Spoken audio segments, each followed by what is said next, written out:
Eventful weather day along the west coast of Florida yesterday. More severe in Southwest Florida than in Tampa, St. Pete, but it was a nasty morning yesterday. David, it was a very nasty morning, and hopefully everyone is as safe as can be, and that any property damage you had is minimal. But my wife was out of town, and my job was to take the daughter to church yesterday morning. Okay, And I get up early because we do this. right. So I went to an early mass, and I'm hearing sirens before the mass starts. And I'm like, it's right next to a school. And I'm going, well, are those just, the thunderstorm sirens that are going off? And I find out after they may not have been. But no one really mentioned much of it. But I guess we were in a room where it was okay. Well, I mean, in theory, Of all rooms to be in, that mean, should be the room you go to. well, if not the safest place, you would like to think spiritually, it would be, right? Yes. So, I mean, you'd like to think nothing could happen to us here, right? Right. My umbrella certainly helped. Honey, you can't get mad at me. I took her to church. And I brought an umbrella. So far, not so sure. Super wild card weekend's been super. One of the best texts we received over the weekend was that super wild card weekend or the college football playoffs? Oh, nice. Well played, young man. Well played. Because it had all of the drama, quite frankly, that the college football playoffs had. And, well, there are some really happy fans, some very deserving, happy fan bases this morning. Well, listen, we set it up. I mean, 31 years. We tried to go back and let you know what the world was like 31 years ago. Something I did not realize, but I saw after the Bengals won. Because when the Bengals beat the Houston Oilers in the 1990 playoffs in the very first days, I believe, of January 91, NBC, of course, did the game. I mean, it's 1990. Right. AFC, NFC. I mean, there was no Fox. I mean, it was NBC, it was CBS. Right. This is how long ago it was. There was The Simpsons, but there was no Fox doing sports. Right. Summerall and Madden were on CBS doing Cowboys, Niners, and Giants games and threw in a few Redskins. That's about it. And every other Thanksgiving, they were in Detroit. So there was a clip on YouTube that I saw in which the game is over and they go down onto the field for a post-game interview with the head coach and the quarterback. And so the field reporter has got Boomer Esiason to his right and Sam Weish to his left. Do you know who the field reporter was? Ahmad Rashad? O.J. Simpson. Oh, that's right. Another reminder of just how long it had been since the Bengals had won a playoff game. OJ, take it away. Right. Uh-huh. It was a while ago. That's all we're trying to say. And, I wouldn't know Zach Taylor if he walked into the studio right now and punched me in the mouth. And most people are probably going, who the hell's Zach Taylor? Well, he's the head coach of the Bengals. Get to know him. They got this Joe Burrow guy and a few receivers. They may be around for a little while. We think they're going to be interesting and entertaining, and we're going to see a lot more of them. And they're already starting it. He's Joe Cool. I mean, they're already starting with the Joe Cool. They're starting early, Ed.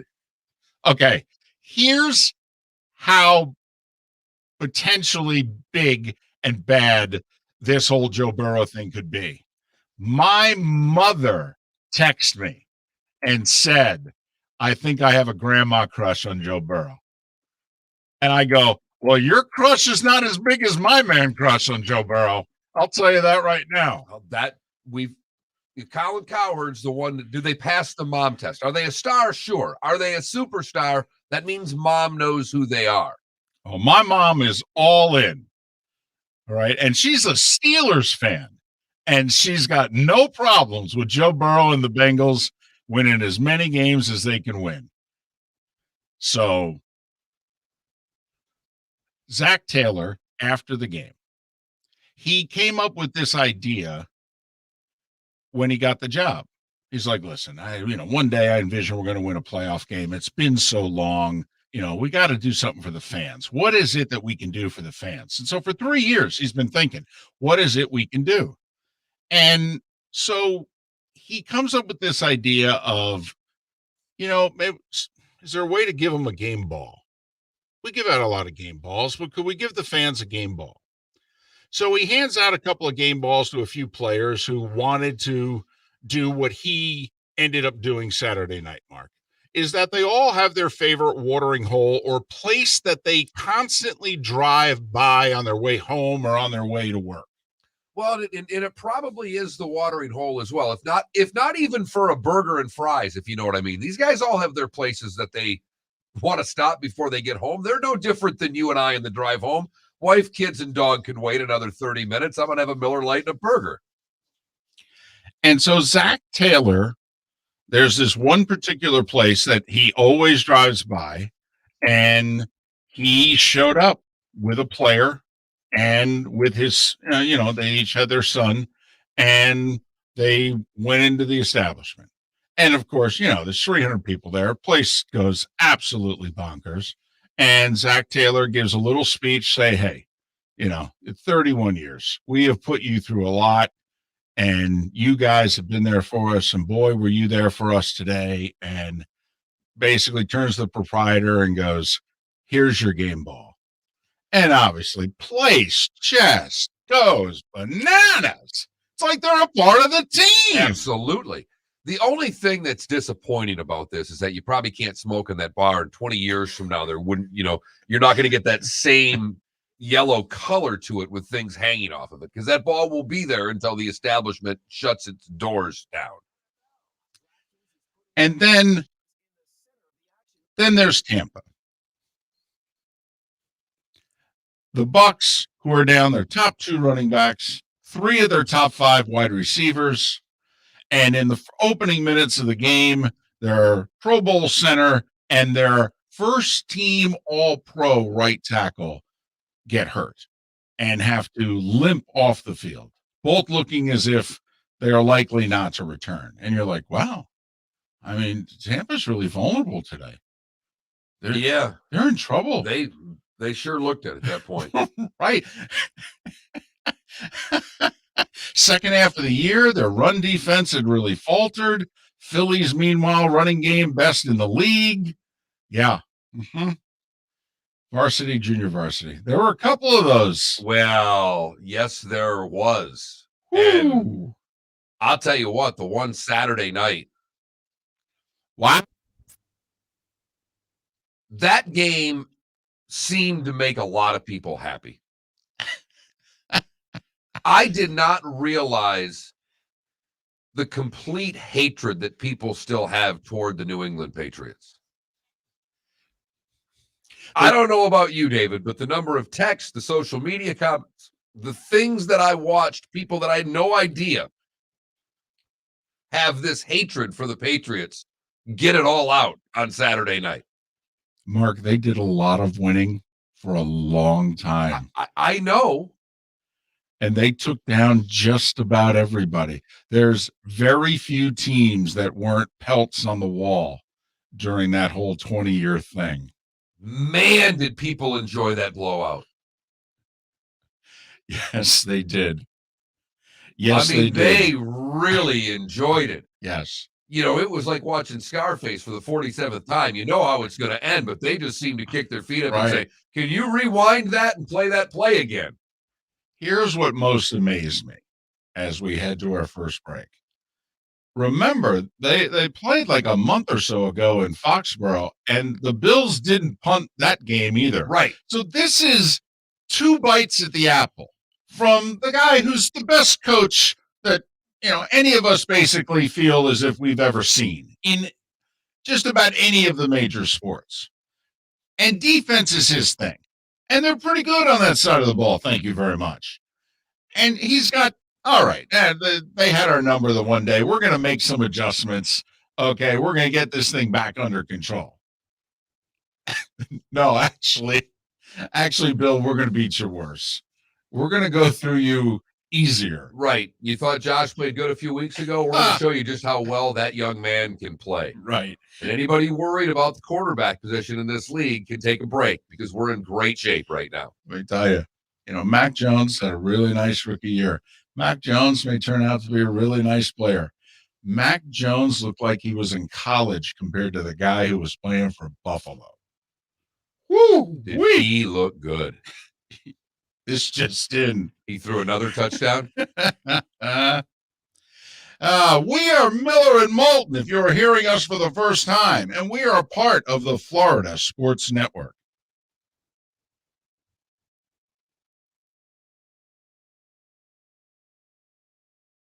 It's been a great start to the NFL season, and it's only getting better at DraftKings, the official daily fantasy partner of the NFL. DraftKings is putting new customers in the center of the action with a free shot at millions of dollars in total prizes. Get in on the action now. It's simple. Just pick your lineup, stay under the salary cap, and see how your team stacks up against the competition. Feel the NFL action like never before with a free shot at millions of dollars in total prizes. DraftKings is safe, secure, and reliable. And the best part is you can deposit and withdraw your cash whenever you want. Download the DraftKings app now and use code M&M. This week, new customers can get a free shot at millions of dollars in total prizes. Enter code M&M to get a free shot at millions in total prizes with your first deposit. That's code M&M. Only at DraftKings, the official daily fantasy partner of the NFL. Minimum $5 deposit required. Eligibility restrictions apply. See DraftKings.com for details.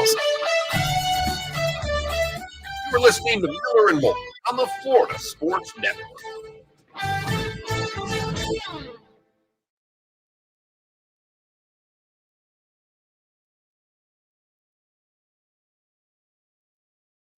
Then when you turn, you'll now be looking at me.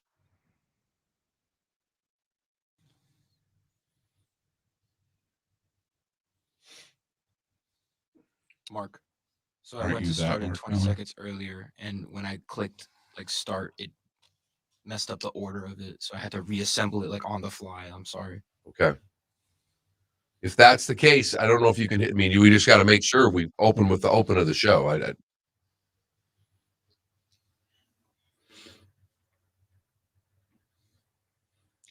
Yeah. It's a good point.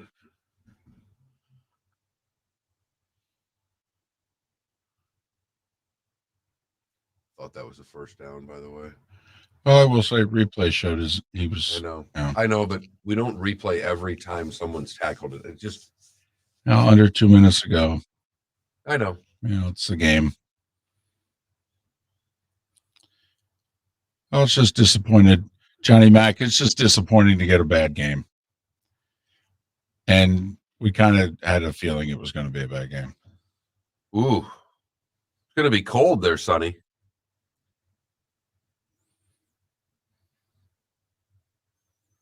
Really cold. The higher ups of your network. What network are we talking about here?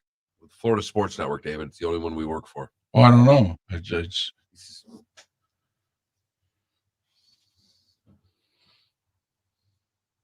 don't know what he's talking about. I think when we were switching cameras and doing that stuff. Oh, got it.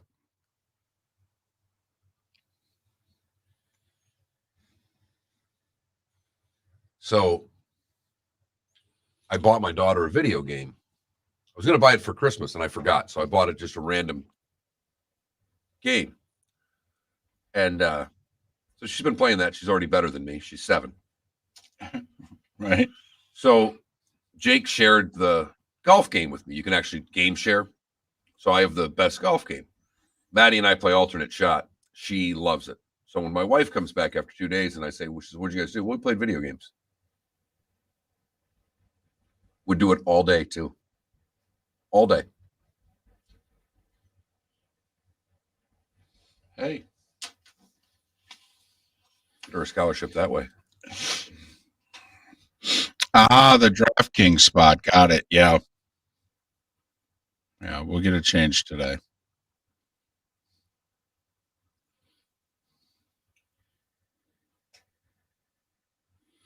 Yeah, Adam, I got to be honest. You're the only one left in Western civilization that cares about him That's not true. I like him too, Adam. and thinks that he can play. Well, I don't think he can play.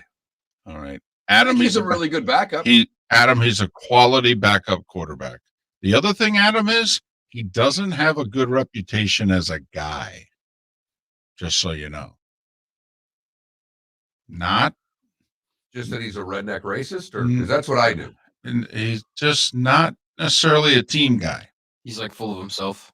Yeah. So Adam, keep that in mind. And he's not, from what I understand, he's not the sharpest knife in the drawer. That's not a good attribute to have, especially when you're a quarterback. Nope.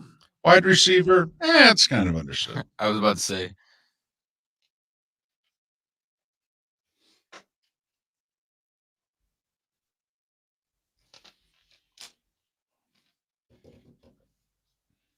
So just curious, did we ever find out what happened to the kid? Oh, I don't want to talk about it here. No.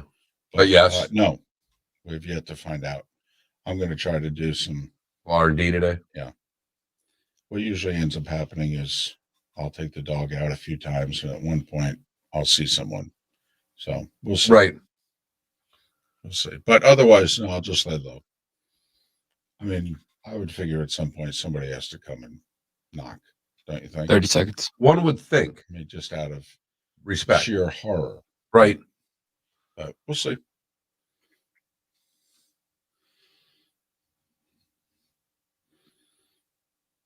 Are you that Mark Miller?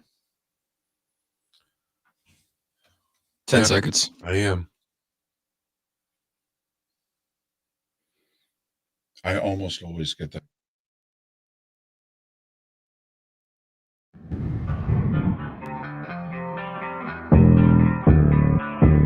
Thanks for listening. And now, more of Miller and Moulton on the Florida Sports Network. 19 minutes past the hour. Top of the morning to you. Miller and Moulton, the Florida Sports Network, the Florida Sports Network. Starting 5 coming up in about 15 minutes' time. It was super wild card weekend. Super wild card weekend? You're going to make me give that kind of gravitas this early on a Monday morning after that? I think you summed it up quite well. There were a few people, like baseball fans, going, hey, all you baseball fans who want expanded playoffs, you sure? It's not necessarily working out all that well. Here's the thing, though. It's going to work out really well this weekend coming up. That's the thing. It's super wild card weekend. Yeah, it hasn't been super. And it would have to be an amazing game tonight for us to conclude at the end of tonight that it was super wild card weekend, but it is looking like super divisional playoff weekend. I will say, David, I think I could be dead wrong. I think the ratings for tonight's game could be awful from what you would think as a playoff standpoint, because it was not a super wild card weekend. And if the hype train was just moving along at full steam right now, we're talking about all these great games that we had over the weekend, that might lead into a few more eyeballs. I don't know if what happened over the weekend leads to less eyeballs because of 4 games and one nice finish. Yes. That had everybody the Florida State Miami game in the OP, David, where it was a bad football game, but it had a nice finish. It was very dramatic, and we will get to it. We are Miller and Moulton on the Florida Sports Network, Tampa, St. Pete, Fort Myers, Naples, and beginning this morning in the greater Lake City area. And we are very proud about that, and coming to Port Charlotte 1 week from today.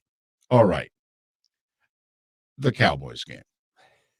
I mean, there were we could go all the way back to Saturday and the Bengals Raiders and the officiating in that one, the whistle and whether or not the play was not reviewable, by the way. And I don't know if that point was made consistently enough on television. The play is not reviewable for the whistle. It's not. It's not. Now, that doesn't mean that the NFL can't make things up like the WWE on the fly, but there is nothing in the rule book that says that you can review a whistle. Nothing. Ask Mike Pereira. He said it on Fox yesterday. Well, that's interesting because, Tony Dungy spent great time saying the play should have been replayed over and over and over and over again. Bill Cowher the same. But it's not reviewable. Okay. In theory, they would had to have on the field caught the inadvertent whistle. And how could the guy that blew it should be able to catch his own inadvertent whistle. Right. But the guy that blew it did not feel as if he blew it. According to, what we found out afterwards when they asked him, he said, I think I blew the whistle, right after he caught the touchdown. Oh, okay. But in theory, maybe one of the other officials could have been like, no. That whistle got blown early, blah, blah, blah. For the record, I don't think, and yes, it was obvious. There were certain Raiders that pulled up. As soon as they heard the whistle, they pulled up. I don't think it would have influenced the play, though. That receiver was open. Wide open, right. And we're talking about, what, a step? Well, and wish there weren't a whistle, because I think we'd be talking about what a hell of a play it was by Burrow. I mean, I was amazed that his calmness of running out of bounds and just throwing another dart. I mean, he is earning the Joe Cool, David. There you go. He is earning the Joe Cool. But the officiating in that game, though, was not good. No. All right, it wasn't. And that crew, by the way, has been publicly banished. I mean, that's how you know you've done a bad job. The NFL does not have your back. I mean, they've already come out and said, yeah, you will never see any of those officials again before September. What's Pat Kerwin told us for years? Why do we have all-star crews in the playoffs? Why do we have all-star crews in the playoffs? Right. He has only said this since we've been having him on the air. Bill Polian has said the same thing, and a lot of people believe this as well. I mean, why would you all of a sudden break up a team and then, have a Pro Bowl unit play in the playoffs? No, just send the Bills. They've kind of got this continuity thing. Give them a shot. So that was not well officiated. Then there was yesterday's Niners-Cowboys game, which had a lot of penalties. And I did not see most of this game. I had to listen to this game driving back from the Tampa Bay game. I will say, while the Westwood One announcers sounded as if they were rooting more for the Cowboys than the Niners, and maybe that was because the Niners got off to a good start and you find yourself as a broadcaster sometimes just rooting for the a good game. Right. The analyst repeatedly said, yeah, that's a penalty. I mean, every single time, whether it was the hands to the face with 4 minutes to go to keep the drive alive and burn up valuable time, whether it was Randy Gregory tackling the offensive lineman, he just said, hey, 14 penalties is a lot. I don't know what to tell you. These are penalties. Same way on TV. I didn't see Romo defending non-calls. In fact, they were he was better than calling plays. He was telling you who had the penalty before the penalty. He was, well, that's going to be on him. That's going to be here. And so I know that people sometimes get bent out of shape when there's a lot of laundry on the field. It just seems as if the Cowboys earned it, number one. Then there's the very end of the game. If you have Kellen Moore on your list of assistants you're going to interview for a job, how do you politely cancel that interview? Well, I don't know if you want to cancel it because you would like to bring him in the room and ask him why. So that's why you keep the interview? Yes. Just to bring him in and pull the what, Jay Leno? Yeah. What the hell were you thinking?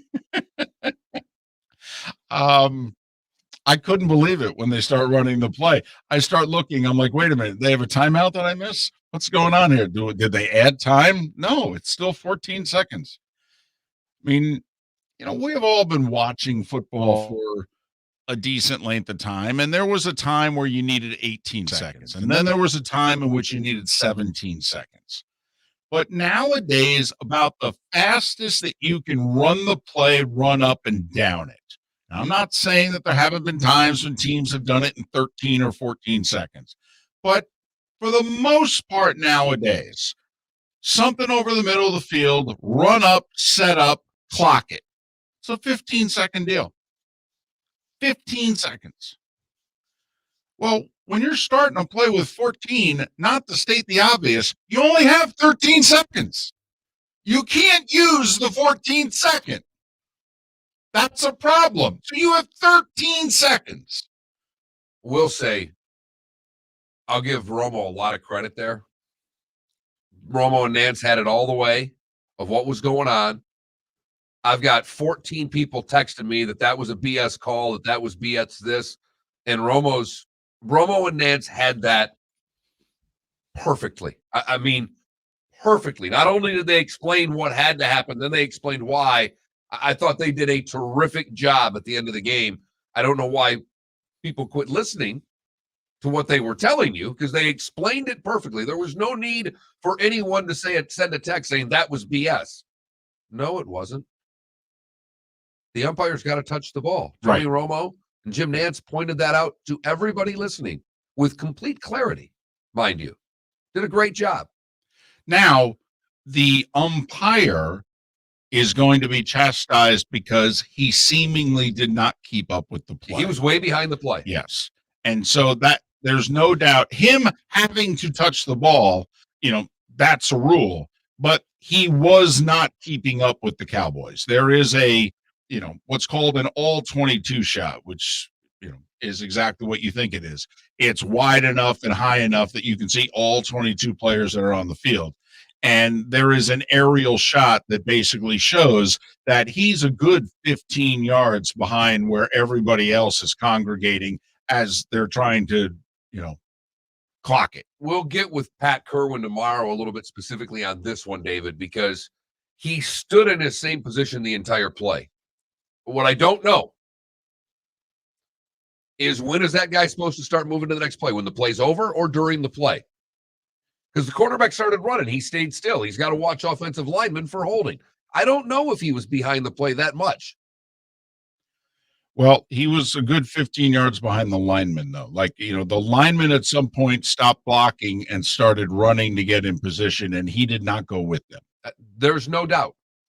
But you're right. We don't know the mechanics of officiating. And is he supposed to wait 1/1000 to whatever it is? Everything you're saying I know is correct. What I don't know is when he's supposed to move his derriere forward. Well, wanted to get derriere in this morning, David. I felt it was necessary and I liked it. So I went with it. A holiday rendition of derriere. Here on Miller and Moulton, the starting five is next. Top of the morning to you. Thanks for being with us here on the Florida Sports Network. Hey, it's Mark Miller for the Training Grove by Orange Whip Golf, where golfers go to get better. Improve your golf game from home with Orange Whip Golf and Fitness online swing training program, the Training Grove. With a growing swing training video library and a daily program prescribed by golf fitness professionals, the Grove provides a clear path to unlock your most powerful swing, giving you control of your game like never before. Join thousands like me who have finally found a way to achieve results in half the time of traditional game improvement methods with the Grove's revolutionary blend of golf fitness, instruction, and award-winning Orange Whip products. Go to orangewhipgolf.com to get started for a free 14-day risk-free trial and use code Miller10 to get $20 off your first month. That's orangewhipgolf.com to get started for a free 14-day risk-free trial. Remember to use code Miller10. That will get you $20 off your first month. The Training Grove by Orange Whip Golf, where golfers go to get better. You're listening to Miller and Moulton on the Florida Sports Network.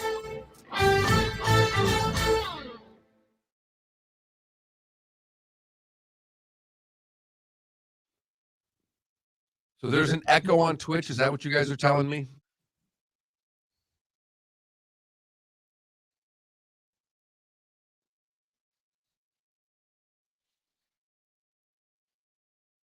All right, hold on. Let me just do something here. There's still an echo on Twitch. Hello, hello, hello, hello. Is there an echo? Is there an echo? Oh, Arch says it's fixed. All right. Thank you, Arch. I got to mute one of them. Gotcha.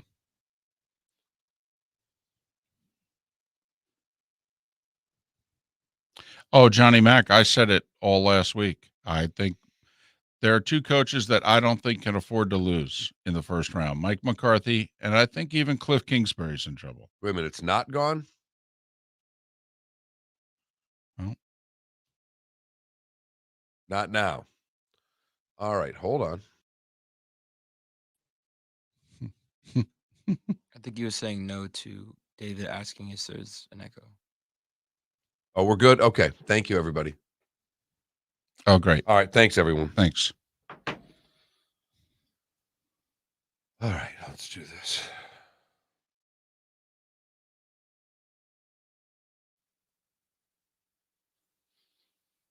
How about that interception by Micah Hyde? How about that? That was sweet. I think the Bills-Chiefs matchup is probably the most even matchup in the playoffs. It could be a Super Bowl. It really could. All right. Like they're showing this McGregor Iona thing. I mean, I know it's horrible, but it's like the old Beavis and Butthead. Well, 20 people like are homeless. No, I'm not. But it's like, how do the tornadoes know? What do you mean? Where is the mobile home park? Oh, yeah. No, it's like that. There's a Beavis and Butthead. So, tornado's coming. Well, let's go to the mobile home park. No, I feel horrible. I'm not trying. I mean, it's like, how do they know?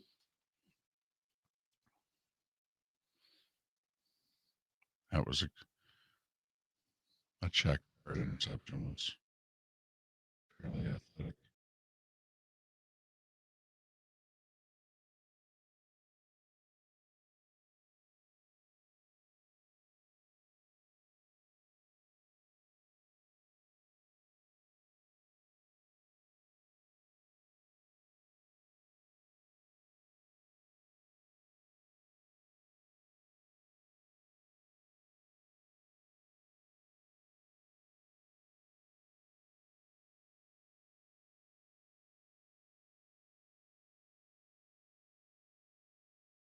Like kicks, matching the suit.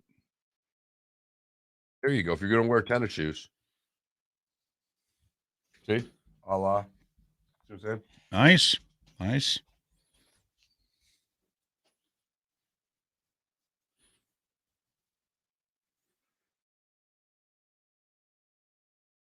Yeah, PBR. We could all use a TB12 leading our offense, right? At PBR. That's all I'm thinking of. I said a Pabst Blue Ribbon. I mean, we can go PBJ or PBR. That's the thing. We're always going PBR. I agree. PBJ's underrated. By the way, he goes by Rob Stats Guerrera. I don't know if you caught that. I did not. It's his Twitter handle is at Stats on Fire, but it's Rob in quotes Stats Guerrera. So it just might be a good starting point.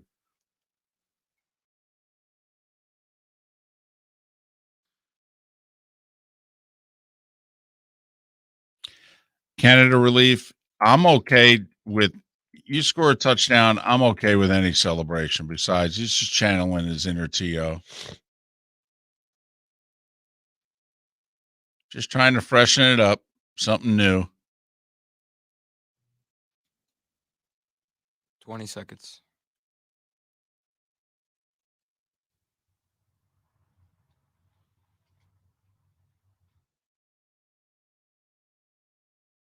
Ten seconds.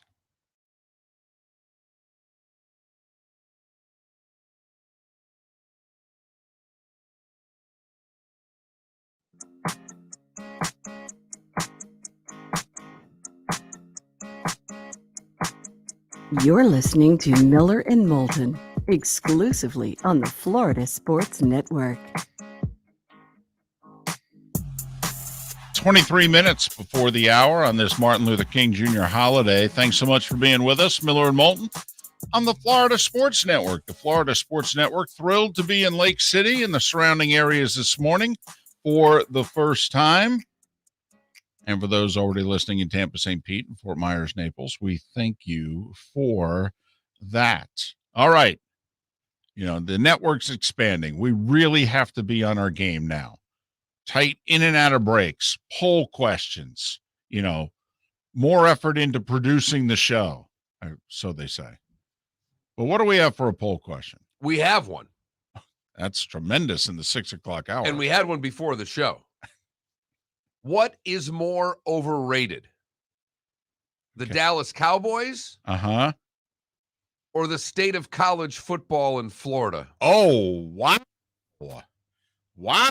Hitting people where they live. Man. More overrated, the Cowboys or college football in the state of Florida? First time in over 40 years, Right. And not a ranked Florida team this year in college football? Oh, boy. So that's a good poll question. I got to be, it's a little hard hitting for a Monday. And it could honk people off, actually, for a Monday. I don't know what to tell you. Yeah, I don't either. Truth hurts. Truth hurts. It's a cliche, but it becomes a cliche because it is often true. Right now, it is time for The Starting Five. 5 stories you need to know. It's the Starting Five on Miller and Moulton. Here's number 1. By the way, if you want to respond to our poll question, go to that Mark Miller or the David Moulton on Twitter. And it's right there. Vote. We'd be glad if you did. Well, number 1, of course, is the NFL. I mean, it pretty much is 365. Bucks jumped out to a 31-0 lead after 3 quarters and coasted to a 31-15 win over the Eagles, who finished 0-7 on the season against playoff teams and 1-8 against teams with a winning record. So it should be pretty simple for the Eagles front office, right, going forward, to know what kind of a team you have. Well, we can beat the bad teams. Can't beat anybody with a pulse. They have 3 first-round picks. They're probably in need of a quarterback. Go. The Bucks will host the winner of tonight's playoff game between Arizona and the Rams, Sunday at 3 o'clock in Tampa. Because the other playoff matchup in the NFC is already set. The Niners beat the Cowboys 23-17. That means San Francisco will go to Green Bay Saturday night. Niners jumped out to a 13-0 lead, led 23-7 in the fourth, rushed for 169 yards. Mark, since Troy Aikman was quarterback of the Cowboys, care to guess how many playoff games the Cowboys have won? It's 1. It's a little more than that. Oh, It is. Dak's only won 1. Dak's only won 1. Oh, did Tony win 1? Tony ended up winning 2. I just keep looking at that slippery ball in Seattle. Well, that's where it started. That's where the losses started. So they've won 3 since Troy, huh? Correct. Since you saw the Carolina Panthers basically end the Cowboys dynasty in the divisional playoff in the 96 playoffs, in the last 25 years, the Cowboys have won 3 playoff games. 23-17 Niners, who go to Green Bay Saturday night. And what's interesting is, Green Bay's pretty much the same style and same team as they were 2 years ago when the Niners beat Green Bay badly twice. And the Niners are pretty much the same style team. Now, I don't know if they're as good, but they're pretty much the same style. Remember, both those games in 2019 were in Frisco. Packers get them at Lambeau on a Saturday night. It doesn't make a damn bit of difference to me. Okay. Not for a running team. If they were throwing it all over the lot, then I would be all with you. But they run the football. It doesn't matter whether it's going to be cold or not. I wonder if the weather will affect Garoppolo's thumb. That's the only thing I'll be curious about. Should keep it numb for him. That's one way to look at it. The Chiefs doubled up the Steelers, 42-21 in a game that wasn't really that close after the first quarter. Mahomes threw for over 400 yards and 5 touchdowns. Ho-hum. Travis Kelce caught a touchdown, had over 100 yards receiving, and threw a touchdown from the Wildcat wing T formation that they had. Do you want to call it an AFC championship game this coming Sunday when the Chiefs host the Bills? Do we think that? No. Okay, No. I asked. How dare you? I just asked. You have the number 1 seed playing Joe Cool. Isn't that the AFC Championship game? Just wondering. It'll rematch of last year's AFC Championship game. It'll be in Kansas City Sunday night when the Chiefs host the Bills. College football, UCF very quietly really doing a good job in the transfer portal. They landed Florida tight end Kemore Gamble, who started all 12 games for the Gators last regular season. The Knights have picked up starters at like 6 different positions so far in the transfer portal. And even with all that, they don't rank in the top 10 in the transfers of 24/7. Right now, the Noles are 1, the Gators are 5, and the Bulls are 10 in the country in the transfer portal right now. That's with everything that UCF is doing. Good for South Florida. By the way, this is just what that program needs. College hoops, only a couple of ranked teams in action on the men's side. Ohio State got by Penn State by 5, and Nova beat Butler by 40. There could be a coaching change in Butler at the end of this year. We have a listener who's a Butler fan who's been kind of complaining about that. Since his initial text, I've been paying a little more attention. They've won 1 game since, and they've been blown out in every other one and beaten badly, David. Good news for men's college basketball. Only 1 of the 18 games scheduled yesterday was postponed. Only 6 of the 45 women's games that were scheduled yesterday were postponed. In women's hoops, Miami beat Georgia Tech, and Georgia Tech is ranked. UCF knocked off 24th ranked South Florida by 16. Gators with a nice win over Bama. NBA, 4 games yesterday. They all got played. Only one of them close. That was Houston over Sacramento by 6. But Phoenix won by 27 over Detroit, while Golden State got beat by 20 by Minnesota. So the Suns continue to just slowly create some space between them and the Warriors. Utah 23 better than Denver. NHL, 2 games were scheduled. Mark, only 1 could be played. That is the league that right now is suffering the most with COVID. It's the NHL. Be interesting to see what they do in the 3-week hiatus that they got back now from the Winter Olympic Games that they're not playing, and they've got a lot of games to make up. By the way, people ready for the Olympics? It starts February 5th. That's like 2.5 weeks. Yeah, we're getting the promos. We're getting the promos. No, I understand. Shaun White. That's all we're getting. Well, We've been getting Shaun White promos for a generation. That's all we're getting. Well, Shaun White did qualify again for another games. There aren't a lot of names that the casual fan recognizes. So you got to go to the well, Mark. You got to go to the well. You know what that means? We don't have a good shot in figure skating. Well, that very well could be. By the way, Vancouver doubled up Washington 4-2. Bruce Boudreau returns to the nation's capital and beats the Caps. Hideki Matsuyama was 5 down at the turn yesterday and put his head down and kept grinding in the Sony Open in Hawaii. Ends up in a playoff with Russell Henley. Did you see his 276-yard 3-wood in the playoff on a par 5? It was a keeper, put it that way. Made the eagle putt to win the Sony Open. Poor Henley. He was going off at some obscene number to 1 when it started.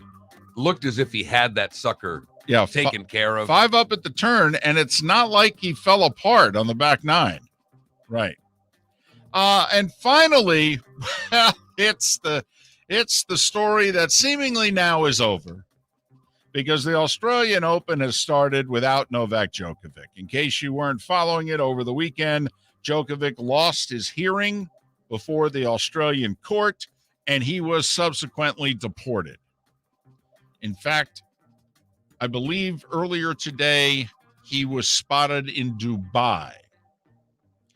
Couple of further developments, if you will, Mark. One, the rule in Australia is if you get deported, you can't return to the country for 3 years. Huh. That would seem to be a problem for Joker wanting to win a few more Aussie Opens. Right. And he's won 9 of them. So that will be interesting to see whether or not the Australian authorities stick with that. And you have to say this. They have been a stickler for the rules. Yes, they have, It's David. not like I'll tell you what, this is, you have to go back with this show for a long time. But, David, this is very reminiscent of not signing the scorecard in the proper area here. They are. right. No, the court has been a little lenient, and the Australian Open has been a little lenient, but the whole foreign ministry there and the people handling the borders, they have not had a sense of humor about Novak Djokovic at all. And the French Open came out today and said, I don't know if he'll be able to play in this tournament either. And that tournament's not even for another 4 months.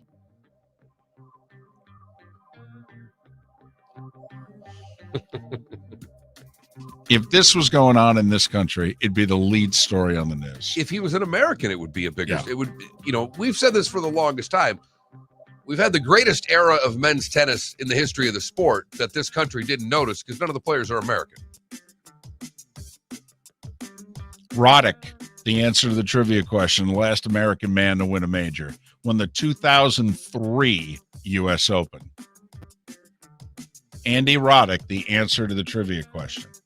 A few people wondering in our Twitch chat room, what does the Serbian government have to say? To be honest, never travel to Australia. And they're about a half a step away from declaring war.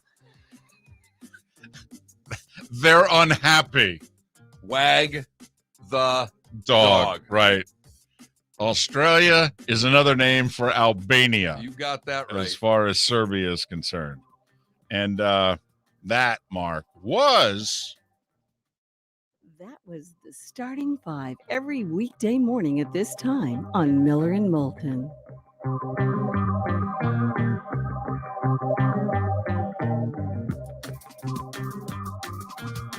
So Monday Night Football tonight, Cardinals 4-point dog in Los Angeles against the Rams. Obviously, divisional opponents. They've played twice already this year. Each team winning on the road. Arizona, the best road team in the NFL at 8-1. Thank you very much. A lot of pressure on both quarterbacks, more so on Stafford. He was brought in. It's Super Bowl or bust, right? For the Rams, with all the moves that they've made. So a 4-5 matchup tonight in Los Angeles. Winner goes to Tampa Sunday afternoon, 3:00. The Bucs host the winner of tonight's game. So they'll have an extra day plus of rest, and they'll be at home. So that's one of the inherent advantages about being the 2 seed over the winner of tonight's game.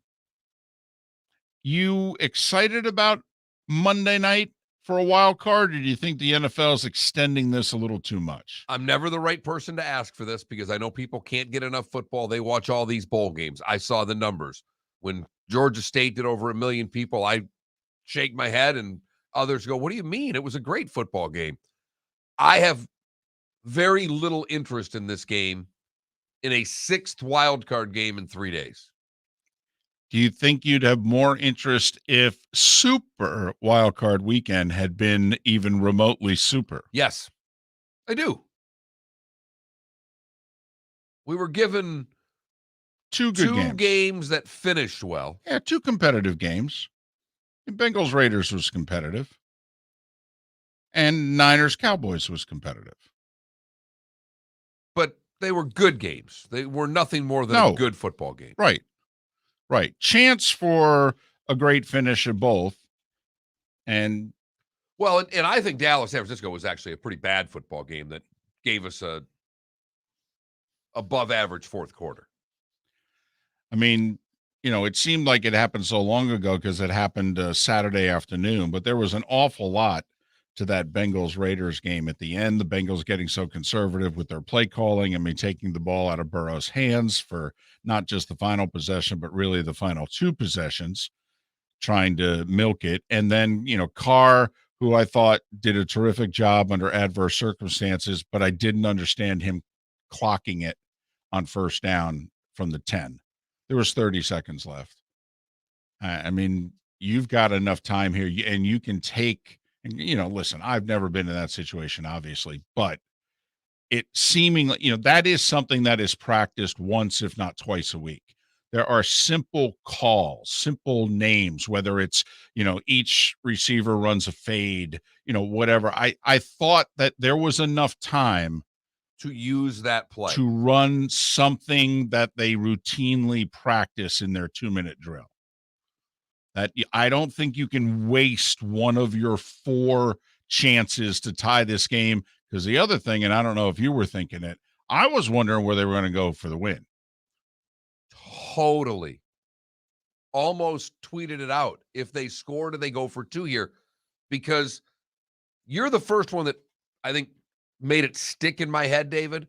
But now I am so conscious of number of plays run. What's a defense doing at the end of the game? How much do you have a team on their heels? Both the Raiders had that against Cincinnati, and Dallas had that against the Niners on that last drive as well. I was definitely wondering, would Vegas try to win that football game should they score? And I'll say it again.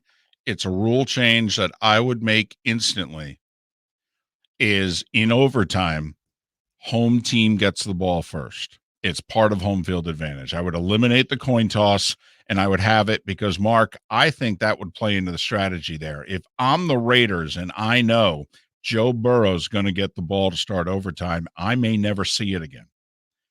And it might influence whether or not I go for the win.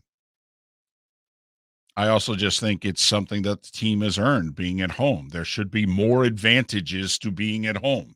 And we are not only on an island, we are on a very small island that global warming in the oceans have basically put this where we are just standing on top of it like a cartoon. Yeah, we're not in the Caribbean, okay? We're like in the Pacific. We are literally the needle in the proverbial haystack on this one. Miller and Moulton. Thanks so much for being with us on this Martin Luther King Jr. holiday, courtesy of the Florida Sports Network. Bring your big mouth to John Smith Subs and indulge in their overstuffed subs with the freshest quality ingredients. Enjoy our famous steak bomb with perfectly grilled marinated sirloin steak topped with provolone cheese, grilled onions, peppers, mushrooms, crispy bacon, juicy tomatoes, and creamy mayo. Boom! Made-to-order crispy fries can be paired with the Gator, the Cuban, the Chicken Bomb, or the Italian. Love local. Eat delicious with John Smith Subs. Find a John Smith Subs location near you today. It's been a great start to the NFL season, and it's only getting better at DraftKings, the official daily fantasy partner of the NFL. DraftKings is putting new customers in the center of the action with a free shot at millions of dollars in total prizes. Get in on the action now. It's simple. Just pick your lineup, stay under the salary cap, and see how your team stacks up against the competition. Feel the NFL action like never before with a free shot at millions of dollars in total prizes. DraftKings is safe, secure, and reliable. And the best part is you can deposit and withdraw your cash whenever you want. Download the DraftKings app now and use code M&M. This week, new customers can get a free shot at millions of dollars in total prizes. Enter code M&M to get a free shot at millions in total prizes with your first deposit. That's code M&M. Only at DraftKings, the official daily fantasy partner of the NFL. Minimum $5 deposit required. Eligibility restrictions apply. See DraftKings.com for details. Firestone Grand Prix of St. Petersburg, presented by RP Funding, roars through the streets of beautiful downtown St. Petersburg, February 25th to the 27th. 3-day tickets are on sale now at gpstpete.com. It's fast, fun, family entertainment jam-packed into 3 days. The weekend is highlighted by the NTT IndyCar Series race taking the green flag on Sunday afternoon. It all happens at the Firestone Grand Prix of St. Petersburg, presented by RP Funding, February 25th to the 27th. Get your tickets at gpstpete.com to secure the best seats. You are listening to Miller and Moulton on the Florida Sports Network.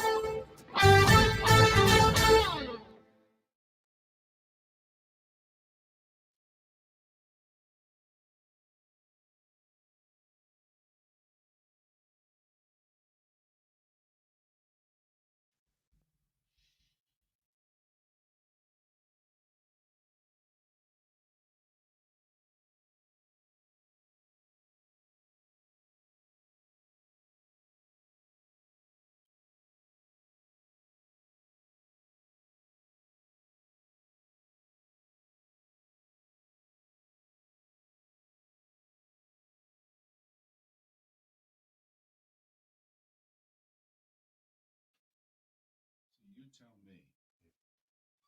Because in theory, like if you and I had COVID, we could do the show from our respective homes. But somebody would have to be in here, right? Like what Right. No, tells you're me right. that something's going on is unless planned vacation seems a little weird considering you just had almost 2 weeks off. Oh, AP just said that Joker is in Serbia. Oh, he's back home? Yep. Okay. Probably returning as a national hero.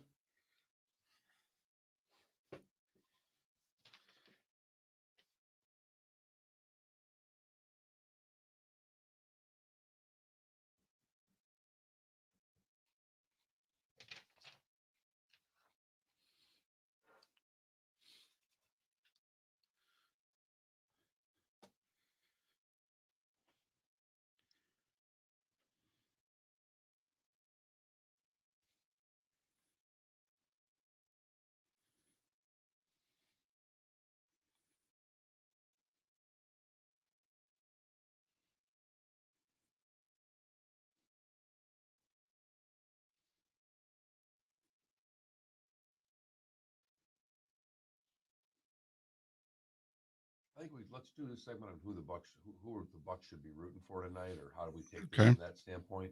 What do you think? Yep. I also have some quotes from Guerrera. Oh, okay. Well, we Where? can do that because right now 81% are voting Cowboys in the poll question. We can. You want to do that first, and then do Bucks opponent second. That gets us to 7:30. Rinse, watch, review.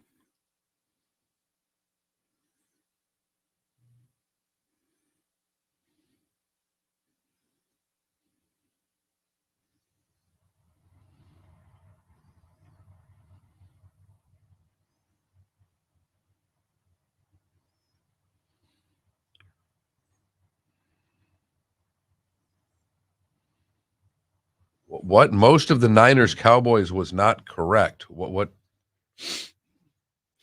Meaning you said it wasn't good, and I think he Oh. means most of the Niners Cowboys was not. You are correct, Gotcha. Mark. Sorry. 1 minute. Morning, Albar.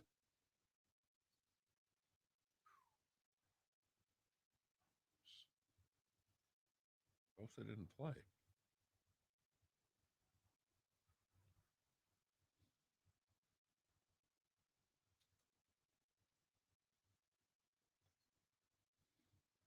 Thirty seconds.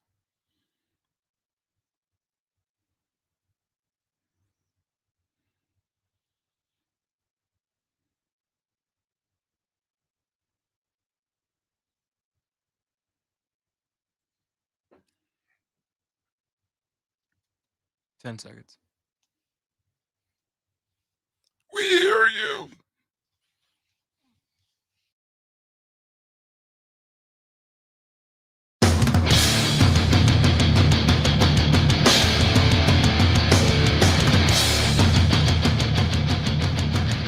You are listening to Miller and Moulton, exclusively on the Florida Sports Network.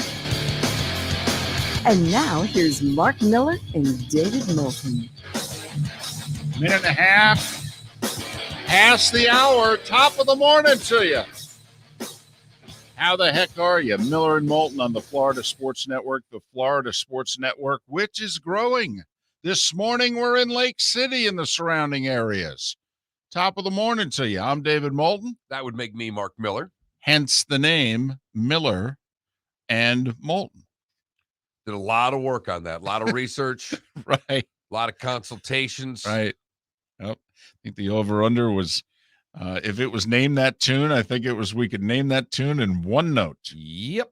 One note. Hey, Mark, can we role play for a second here? Okay. And it goes in line with our poll question, which you can answer at that Mark Miller or at the David Moulton on Twitter.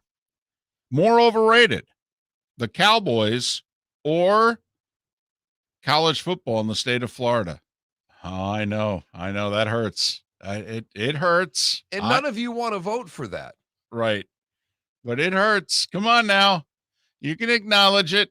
Little pain, just be in touch with oneself. It's all right. I voted college football in the state of Florida, by the way. And the Cowboys are the most overhyped, overrated thing imaginable, but not compared to the state of college football in the state of Florida lately.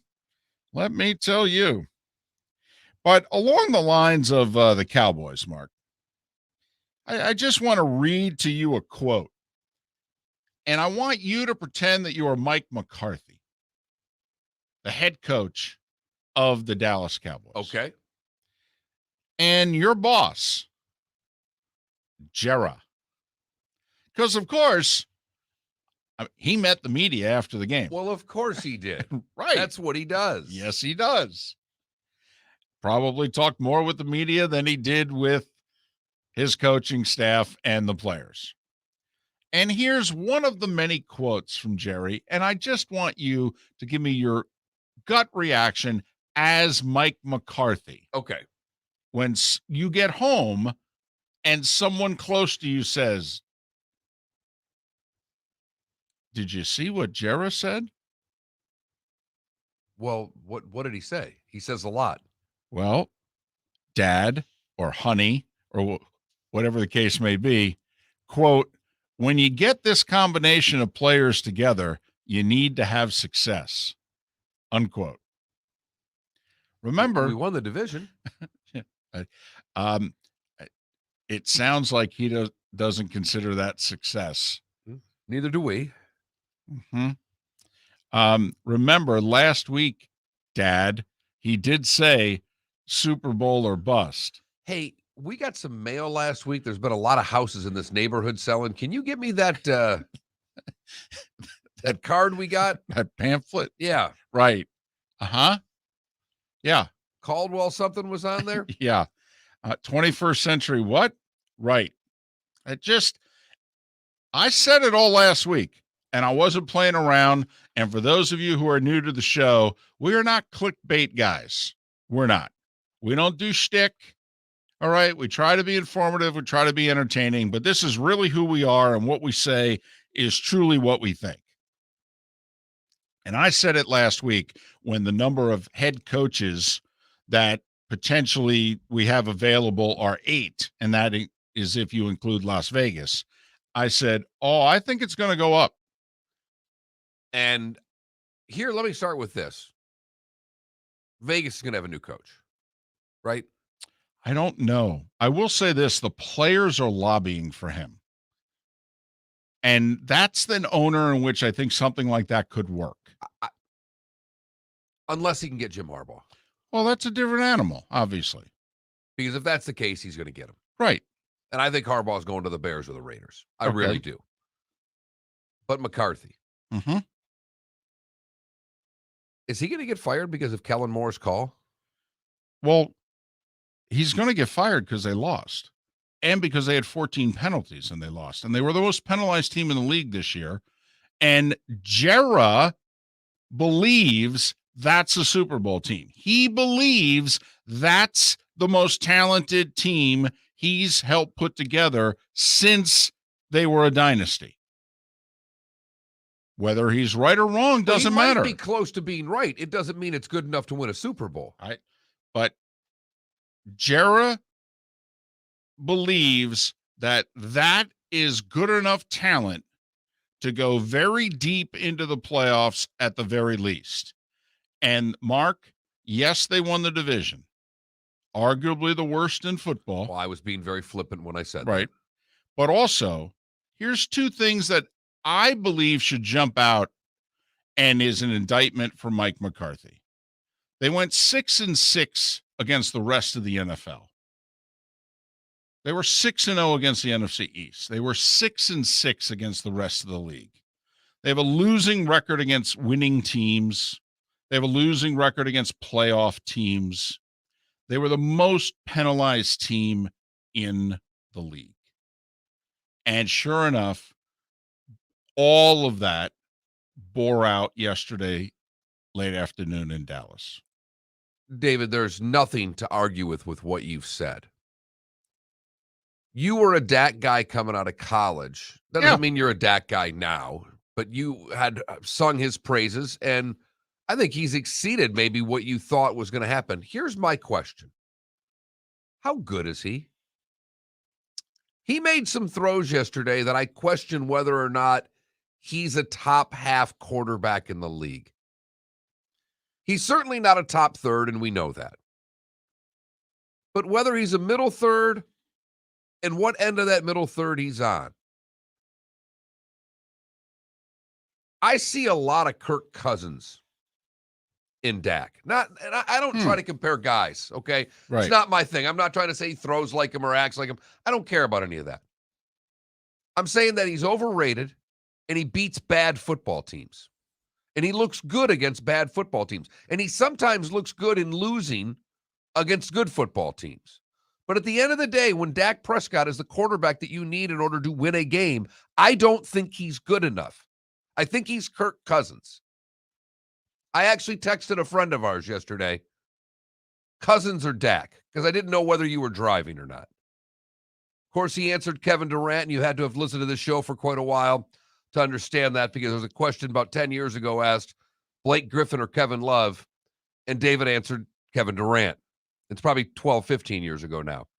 But I was right then, and I'm he's right now.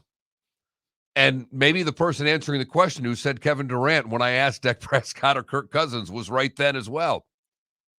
But that's what, in watching the game, David, that was what, I'm by myself. My wife's out of town. The daughter's at my mother's house because of MLK Day today, no school. And I'm watching that game going, am I watching Kirk Cousins here? Well, not to be flippant, but, the Cowboys have made their bed here with Dak. I mean, it almost doesn't matter what you, me, or anyone else thinks. I mean, they paid him $40 million a year for 4 or 5 years here. He's been paid. Now, what to me is interesting is if for whatever reason, since we're role playing here, you play Guerrera and I'll play Stephen Jones. Dak had 19 incompletions yesterday. That's a lot. In modern day NFL, that is a staggering number of incompletions when you attempt 42 passes. Well, and to me, it was the interception that he just, the interception on the wrong side of the guy. It's passes like that I can't get over. Those are not hard passes for NFL quarterbacks. They're not. And so you asked me initially about Dak. I've always felt Dak was a good to very good quarterback, was not a great quarterback, but was a great leader. And I do think that is something that franchise is in desperate need of. I think they have way too many cooks in the kitchen. They do need leadership. And I don't think there's a ton of it, quite frankly, in the whole organization.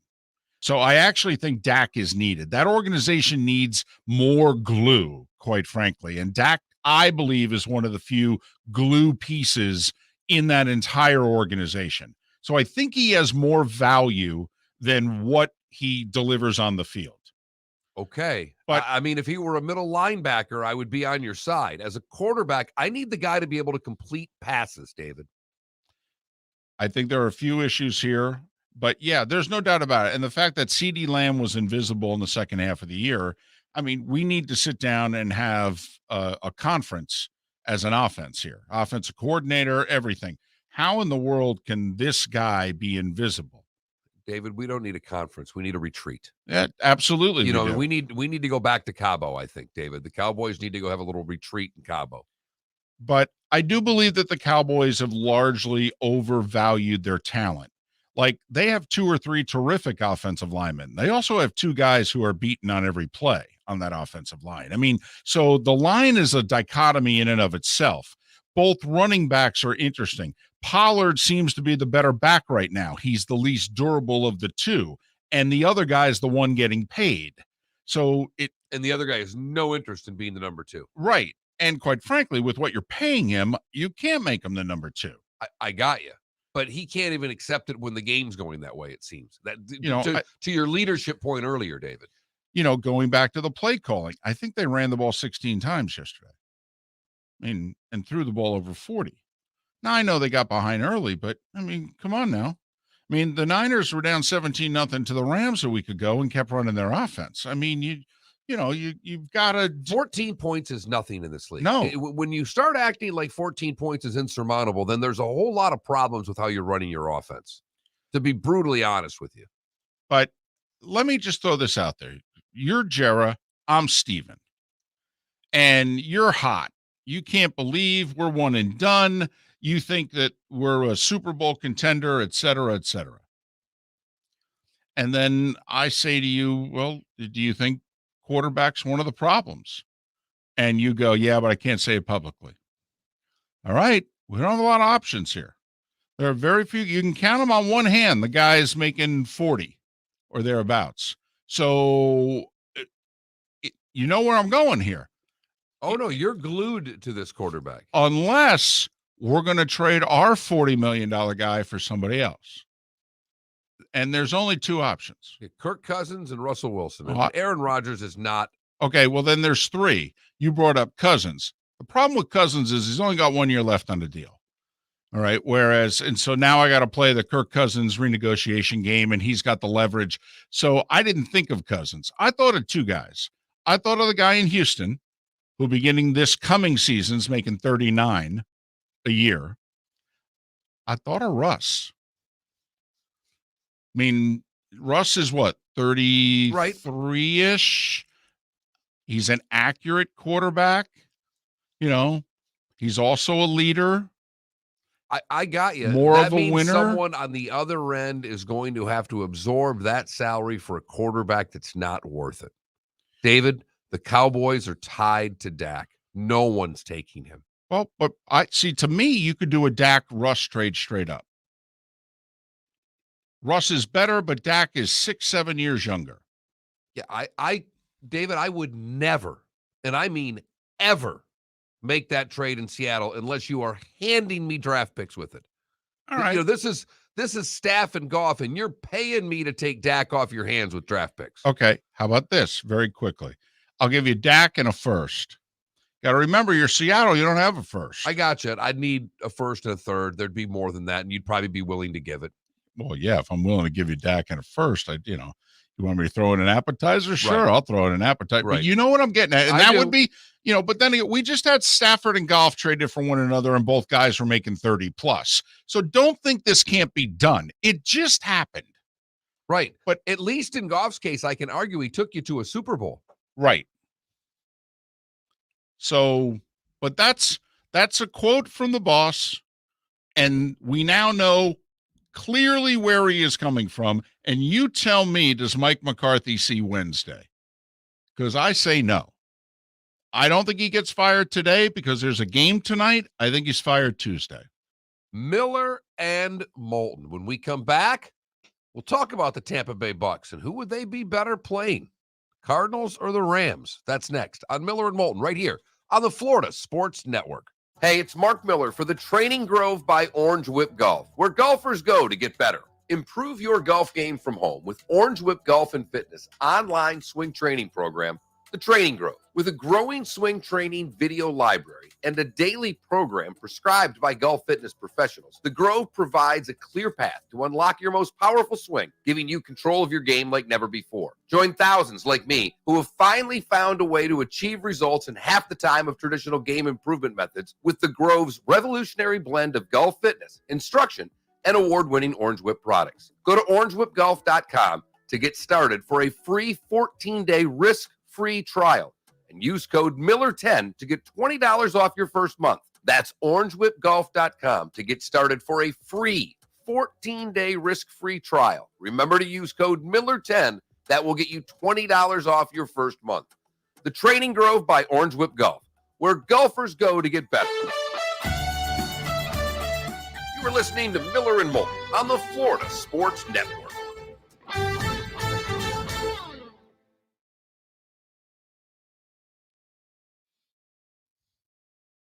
Coffee just is not working for me.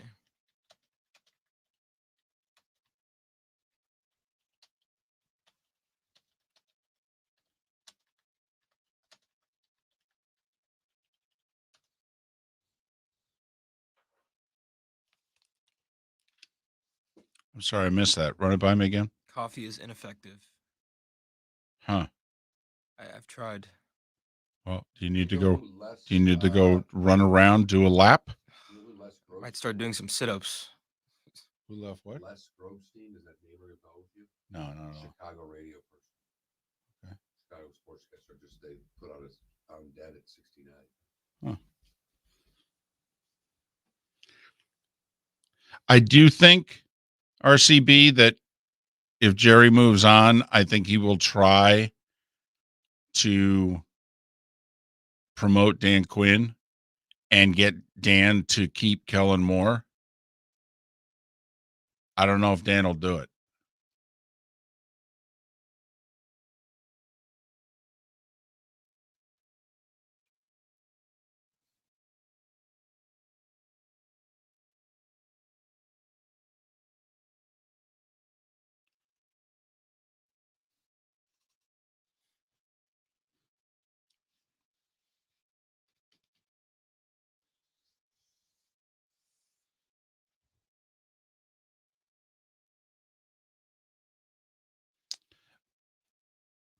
You know who needs to make some trades with each other? The Cowboys and the Colts. The Colts have a bunch of glue and very little stars, dumb, if you will. The Cowboys have 6 or 7 star-like players and not enough glue.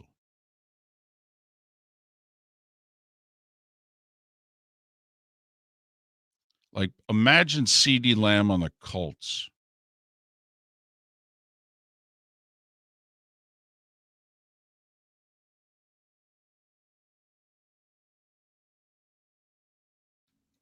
With Carson Wentz.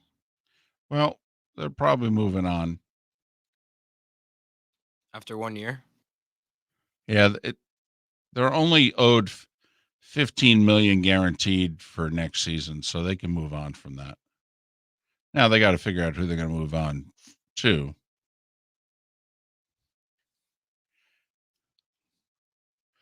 I do think this, though. I mean, with Jonathan Taylor, what kind of coverage do you think CeeDee Lamb's going to see in Indianapolis?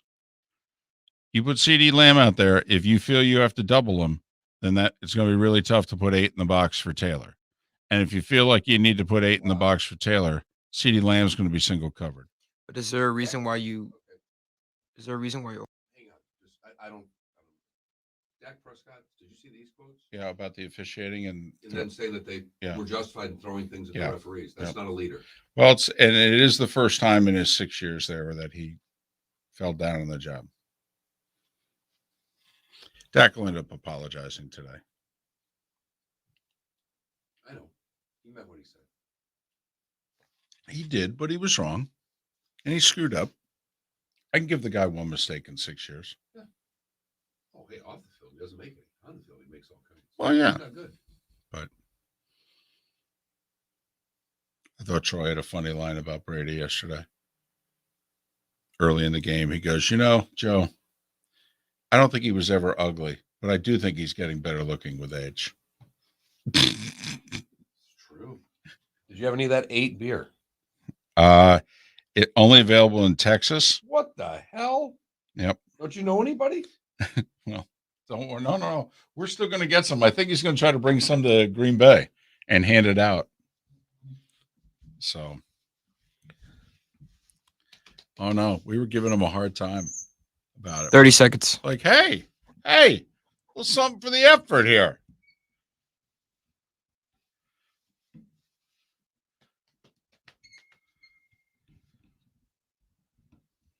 This fucking thing sucks. 15 seconds.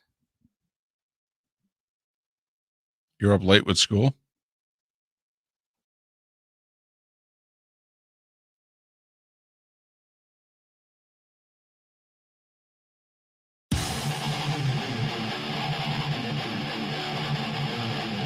You're listening to Miller and Moulton, exclusively on the Florida Sports Network.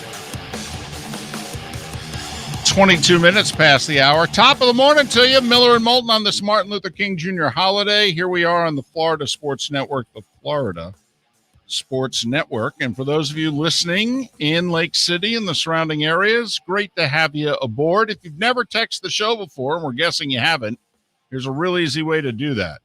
Send one text, all one word, FSN Radio. FSN Radio, send it to 21,000, 21000. Just like that, you're through the security gate and you can text away. We also broadcast live every morning on the Miller and Moulton Twitch.tv channel, Miller and Moulton Twitch.tv, where you can watch the show and comment in the Twitch chat room. Yeah, I'd love to get a couple of hellos and how you do's from Lake City this morning. How you do's? Yeah, how you do's. How you do's? Is that a first T thing? I don't even know what that was, couple- David. I don't know if that's ever come out of my mouth before, and I thought I got away with it, but No way. one of the things about this show is that you get away with nothing. No, we're relentless on each other. We're great to guests and people who text in and tweet in and all that, but no. Each other, all over each other's case. Not a doubt there. You were given some quotes there from Guerrera. Right. Dak had a little, running stream of consciousness last night following the game. Yeah, Dak was a little bit of a sore loser for the first time last night. Basically giving credit. Dak said the fans felt the same way as us. I guess that's why the refs took off and got out of there so fast. I think everybody is upset with the way this thing played out. And then he disparaged fans for throwing bottles and debris at players. And then Prescott was told the fans were aiming for the officiating crew. And Prescott reacted a credit to them then. Right. And, would have been a credit if they actually hit him, like you hitting a receiver with a pass, Dak. Oh, look at you. Look at you off the top rope here early on a Monday. So Dak will be on the apology train here pretty soon. He'll apologize today. My emotions got the best of me. Listen, I'm first time in 6 years that Dak did not act properly. We ask people to, as quickly after the game as possible, step to the podium and share with us their thoughts. Sometimes their thoughts are not politically correct. Actually, sometimes their thoughts are exactly what ours would be. I mean, that right there, a credit to them is something that a fan would say. He's not going to lose any fans in Dallas for that comment. Right.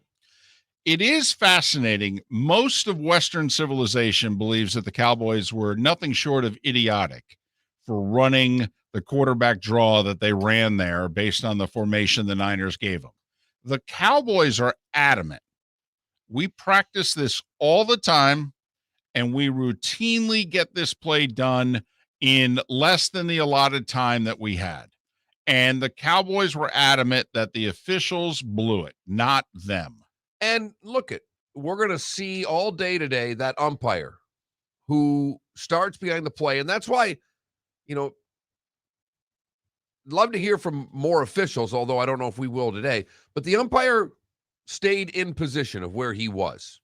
Right. Throughout the entire play. When you Yes. see the all 22, and they showed this after the game, the umpire has to touch the ball before the next play is put into play.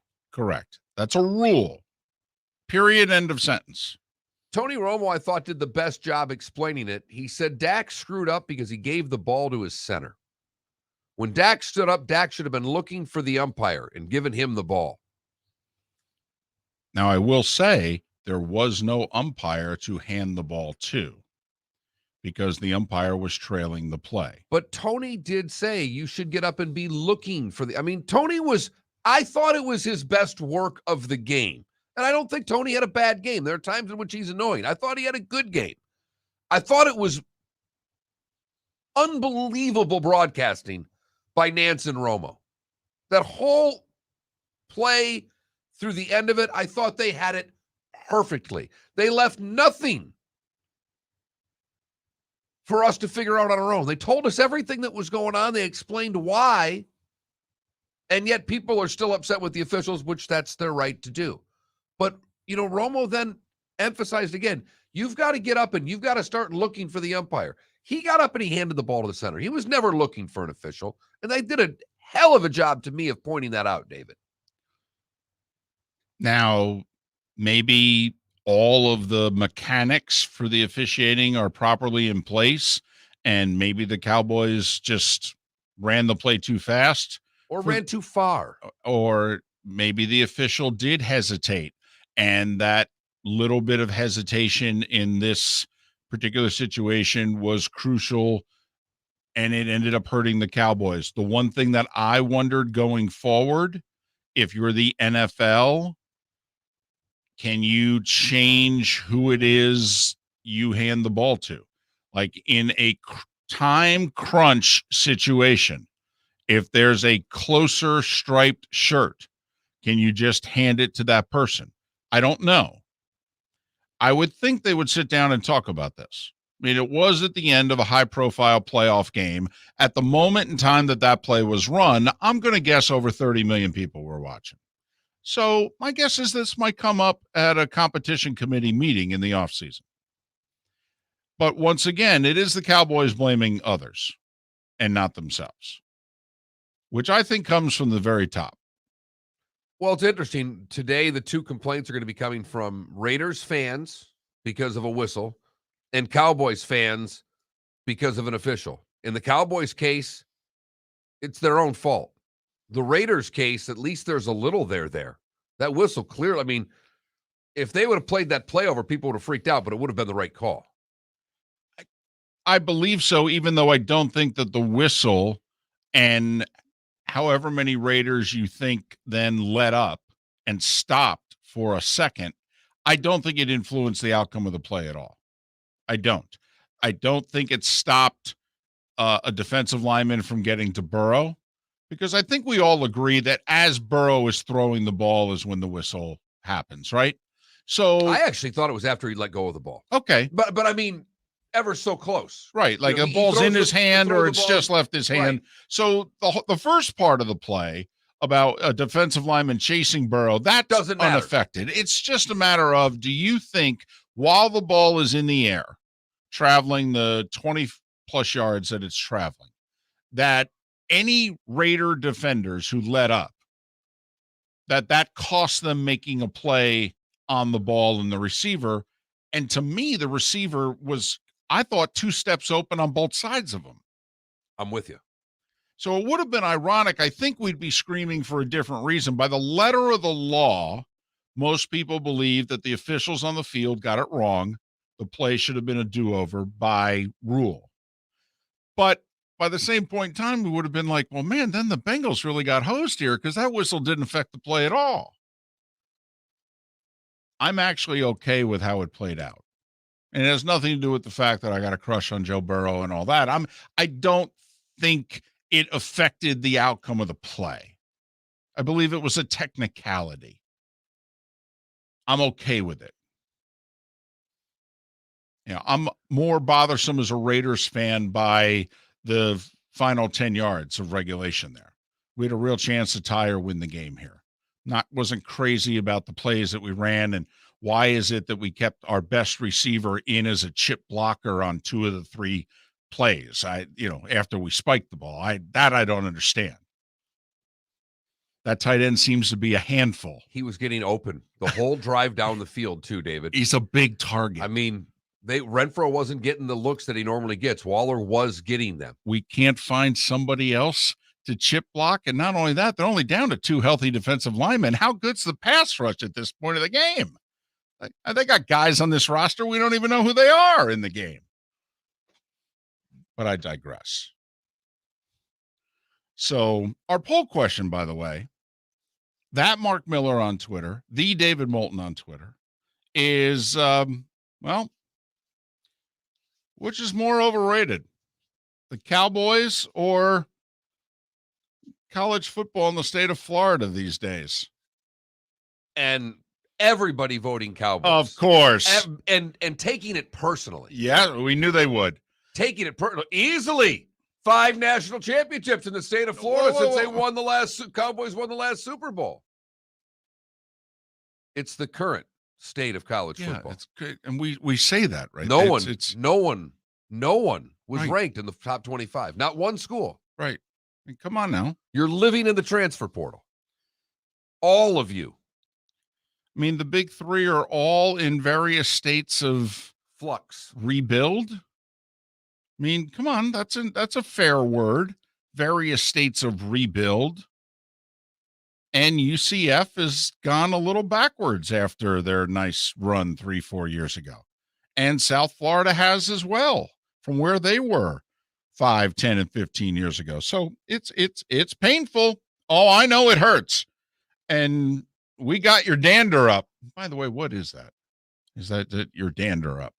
Is that I don't know. Is that like the dandruff that falls off and onto your shirt? If your dander's up, does it just jump up off Right. your shirt and now your shirt's blue again instead of blue Right. and white? I mean, that's one of those expressions you hear growing up and you use on the air and you go to break and you go, what the hell did I just say? So, but we know we got your dander up. Run with it. What was the word you used in the first hour? Okay. Right. Wasn't it something to do with your hind end or something like that? Oh, derriere. Yeah, you used derriere in the first hour. I'm going dander in the second hour. But hey, it's a fair poll question. That Mark Miller, the David Moulton, more overrated, the Cowboys or college football in the state of Florida today? Miller and Moulton here on the Florida Sports Network. It's been a great start to the NFL season, and it's only getting better at DraftKings, the official daily fantasy partner of the NFL. DraftKings is putting new customers in the center of the action with a free shot at millions of dollars in total prizes. Get in on the action now. It's simple. Just pick your lineup, stay under the salary cap, and see how your team stacks up against the competition. Feel the NFL action like never before with a free shot at millions of dollars in total prizes. DraftKings is safe, secure, and reliable. And the best part is you can deposit and withdraw your cash whenever you want. Download the DraftKings app now and use code M&M. This week, new customers can get a free shot at millions of dollars in total prizes. Enter code M&M to get a free shot at millions in total prizes with your first deposit. That's code M&M. Only at DraftKings, the official daily fantasy partner of the NFL. Minimum $5 deposit required. Eligibility restrictions apply. See DraftKings.com for details. You were listening to Miller and Moulton on the Florida Sports Network.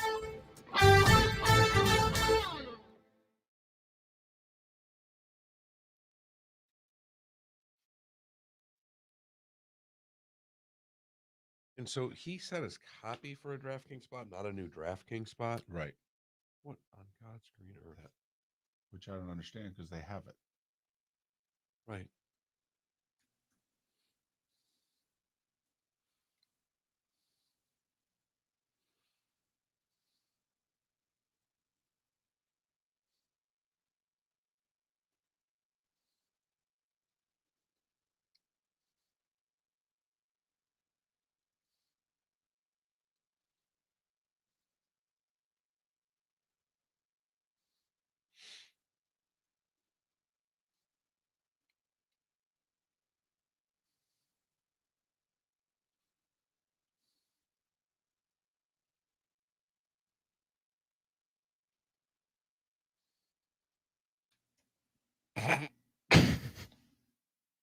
Really, Debbie?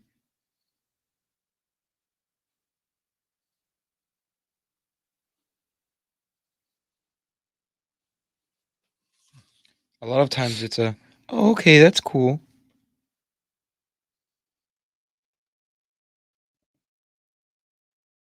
Yeah, but he's wide open on the right. He's wide open.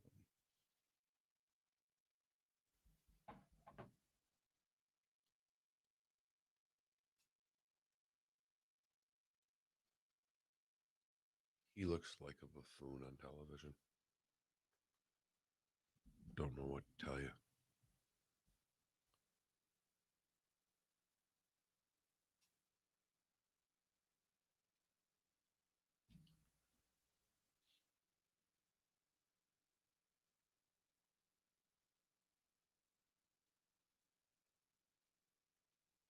I wish that were really the case.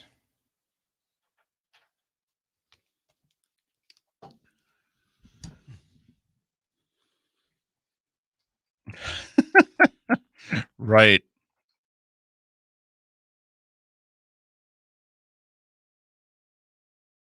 Yep. Especially on a college campus. I could definitely. I will say, if he was a part of the Mama and the Wild Bunch. That probably would go a long way on campus. Oh, yeah, here we are with the UCF national champions.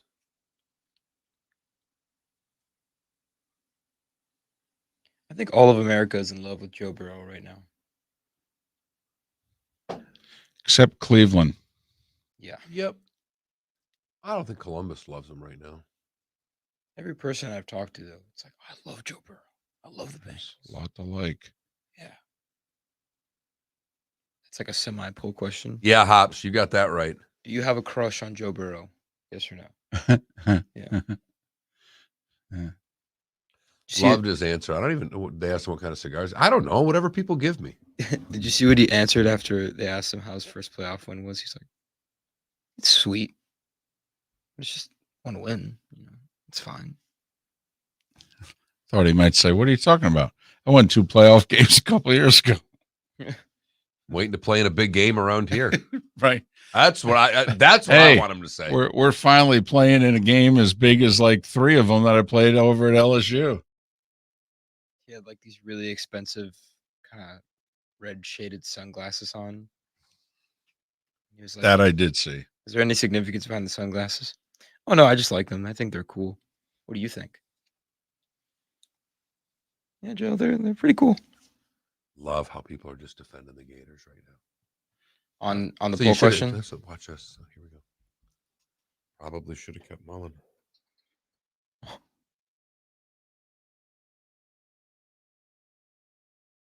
What's the poll looking at right now? Like 85% Cowboys.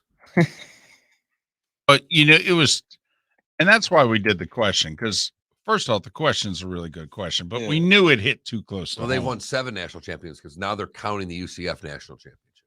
That's such nonsense. Nonsense. Nonsense. Beat ranked opponents. 10 seconds.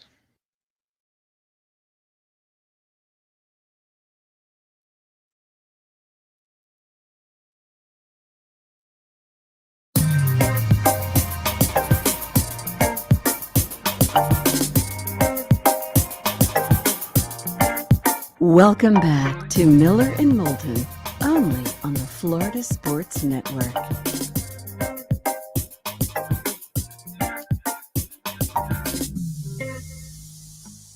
"20 minutes before the hour, we got a little too personal, I think, in the poll question. We really did.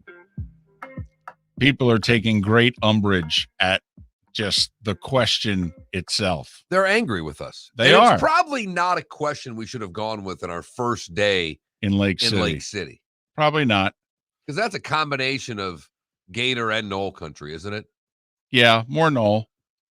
But, and now we give the impression that we're jerks, that we're just not nice, fun people to wake up with in the morning.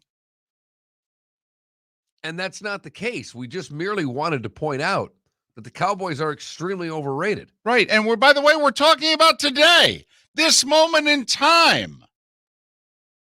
More overrated, the Cowboys or college football in the state of Florida. Because, you know, college football in the state of Florida is thought of on the Right. Mount Rushmore of college football. Kind of like the Dallas Cowboys. Right. And instead, the Cowboys are one and done. And now people are claiming UCF national titles based on this poll question. Right. When you've mocked UCF and their claim of a national title for 3 years now. In fact, I think I heard Florida fan chanting FLA, FLA instead of SEC. Come on now. 2 of the big 3 in the state just got rid of their coaches. Don't tell me how good things are. Well, we're winning the transfer portal. Yeah, the fact that you're in it says something. So come on now. The truth, it can be painful. That's all right. You can lash out at us. We're tough enough to take it. But the question is a fair one. Tough, but fair. The other question we were asking to the Bucks fans out there is, who are you rooting for tonight? Who do you want to win? Who do you want to play? This isn't a matter of, one team wins, you get someone else. You get the winner tonight. Oh, I think if you're Tampa, you want to play Arizona. I do too. I mean, maybe it's because you saw what the Rams did to you. You saw their A game. And their A game's really good. Right. In fact, arguably better than yours, especially now. Remember, you don't have the running backs and wide receivers. Now, hopefully, you get even one or two more guys back for next week, like playoff Lenny would be nice. But Godwin's not coming back, and we know that no matter what. And neither's AB. So 2 of your top 3 receivers are not walking through that door. And you had to play with your backup running backs yesterday. And your center and right tackle both got hurt in the game. And the Rams D-line is a handful. Extra day and a half, so big for those linemen. Yeah. On both sides, because the Rams won't be fully recovered, if you know what I mean. Not at all. I mean, think about it. 5.5 days, and they'll have to travel 3,000 miles for either team. So from that standpoint, because you knew the league wasn't going to make the winner tonight play on Saturday. That was just unreasonable. So you knew, however it worked out, where, the winner tonight was going to play on Sunday of this coming weekend. But I think if you're a Bucs fan, you're rooting for the Cardinals. Getting a couple of first-time texters. If you want to join in on the fun, it's very simple. You text FSN Radio, that is all one word, FSN Radio, to 21,000. And then you can just text as much or as little as you want. But we were talking transfer portal. Someone, for you, David, someone channeling their inner Madonna said, you better write a song living in a transfer portal. Ooh, I'll work on it. Pretty much know how my afternoon's going to be spent now. Of course, I will torture Mark, and I will do it something along the lines of the same, beat and what have you, as living on a prayer. No. It's living in it's material world. That's what they're going with here. No, I know that, but I know how much you hate Bon Jovi. So I can play that on the guitar, though. Oh, can you? Yeah. Living in a transfer portal. Yeah, it does see living in the portal. Living in the portal. No. Wow, that hurt. I apologize to everybody in the state of Florida right now. Probably shouldn't have unveiled that. Yeah, because you can kind of do a robotic beat to that living in a transfer portal thing of the living in a material world. But I'm sure neither here nor there. And on the poll question, someone says, as an Ohio native, I find the poll question very funny. See, there you go. The question is tough, but fair. Probably too tough for a Monday. And let's face it, we're all a little sensitive when it concerns our football teams. I think we all have to own up to that. We are all a little sensitive when it concerns our football teams. Some cases, I think you're willing to have somebody insult a family member more than you are willing for them to come after your football team. That's the poll question. More overrated, the Cowboys or today, college football in the state of Florida. Cowboys winning, 80-20? Something like that? 4 out of every 5 or thereabouts? Yeah. It's at least 3 out of every 4. And I get it. Yeah. Because they own television and don't deliver. But we thought it was a fun question. David started with just doing it Texas, more overrated Texas or the Cowboys, and that doesn't really do much for us in Florida. Right. So I decided to bring it a little closer to home. Boy, what a mistake that was. I don't think it was a mistake. I think it's a little bit of a reality punch that nobody wants to hear about their team. But I expect Mike McCarthy to be fired. I really do. I thought it last week. Thought he could not afford to be one and done. When the boss comes out and says this is a Super Bowl or bust team, you can't go out in the first round at home. Whether they were a Super Bowl or bust team, the problem is that's what your boss thinks. You're working for him. And paying off 3 years of Mike McCarthy is, loose change in the sofa to Jerry Jones. So, don't think that they'll keep him just because, he's got 3 years left and he doesn't want to pay him off. Please. I mean, Jerry's getting up there in age. Jerry is year to year more than he's ever been before. And he has said this. This isn't some Yahoo on the Florida Sports Network saying this. This is Jerry saying this. And David, while I'm not going to be surprised if he's fired, you have thought the way that they did with Garrett that Kellen Moore may be the next coach in waiting type person. This damn near is a definition of insanity for the Cowboys because they're going to bring someone back in who just wants to throw the ball over and over and over again and are going to expect a different result. At the end of the day, I said this earlier in the show, I am not a Dak guy the way you are. I don't think Dak's a bad quarterback. I just don't think he's elite. I don't think he's very good. I think Dak's a good quarterback. That's all. I think he's a middle of the pack starting quarterback, maybe on the bottom end. He's somewhere between 14 and 22. Okay, I think he's a touch better than that. I don't think he's elite, by the way. No, but I think he's between 14 and 22. You know what that gets you? It gets you into the playoffs and you lose a first-round game. He's certainly not worth his contract. Yeah, but the problem is that's on Jerry. Jerry had 2 opportunities to sign him for far less, and the bottom line is, when do we begrudge guys who get paid? Yeah, I don't care about their contracts. It does affect the salary cap, and there's no doubt that where he's paying, but he's paying Zeke more for the position than he's paying Dak in terms of what he's getting out of him. You could argue the Zeke contract's a far worse Jerry contract than the Dak contract is. I'll argue that with anybody all day long. And I'm with David. I don't begrudge a guy getting paid. I'm not knocking him for what he's making. And it is the ultimate question, David, going forward. We've talked about this, whether it's Baker Mayfield or whomever it is. When is a team going to have the ability to say, yeah, I don't care. Here's what you're worth. I know what the going rate is. You're not as good as them. Go look in the mirror and answer that question to yourself first. Got to be honest. You get the sense Cleveland's doing it. I agree.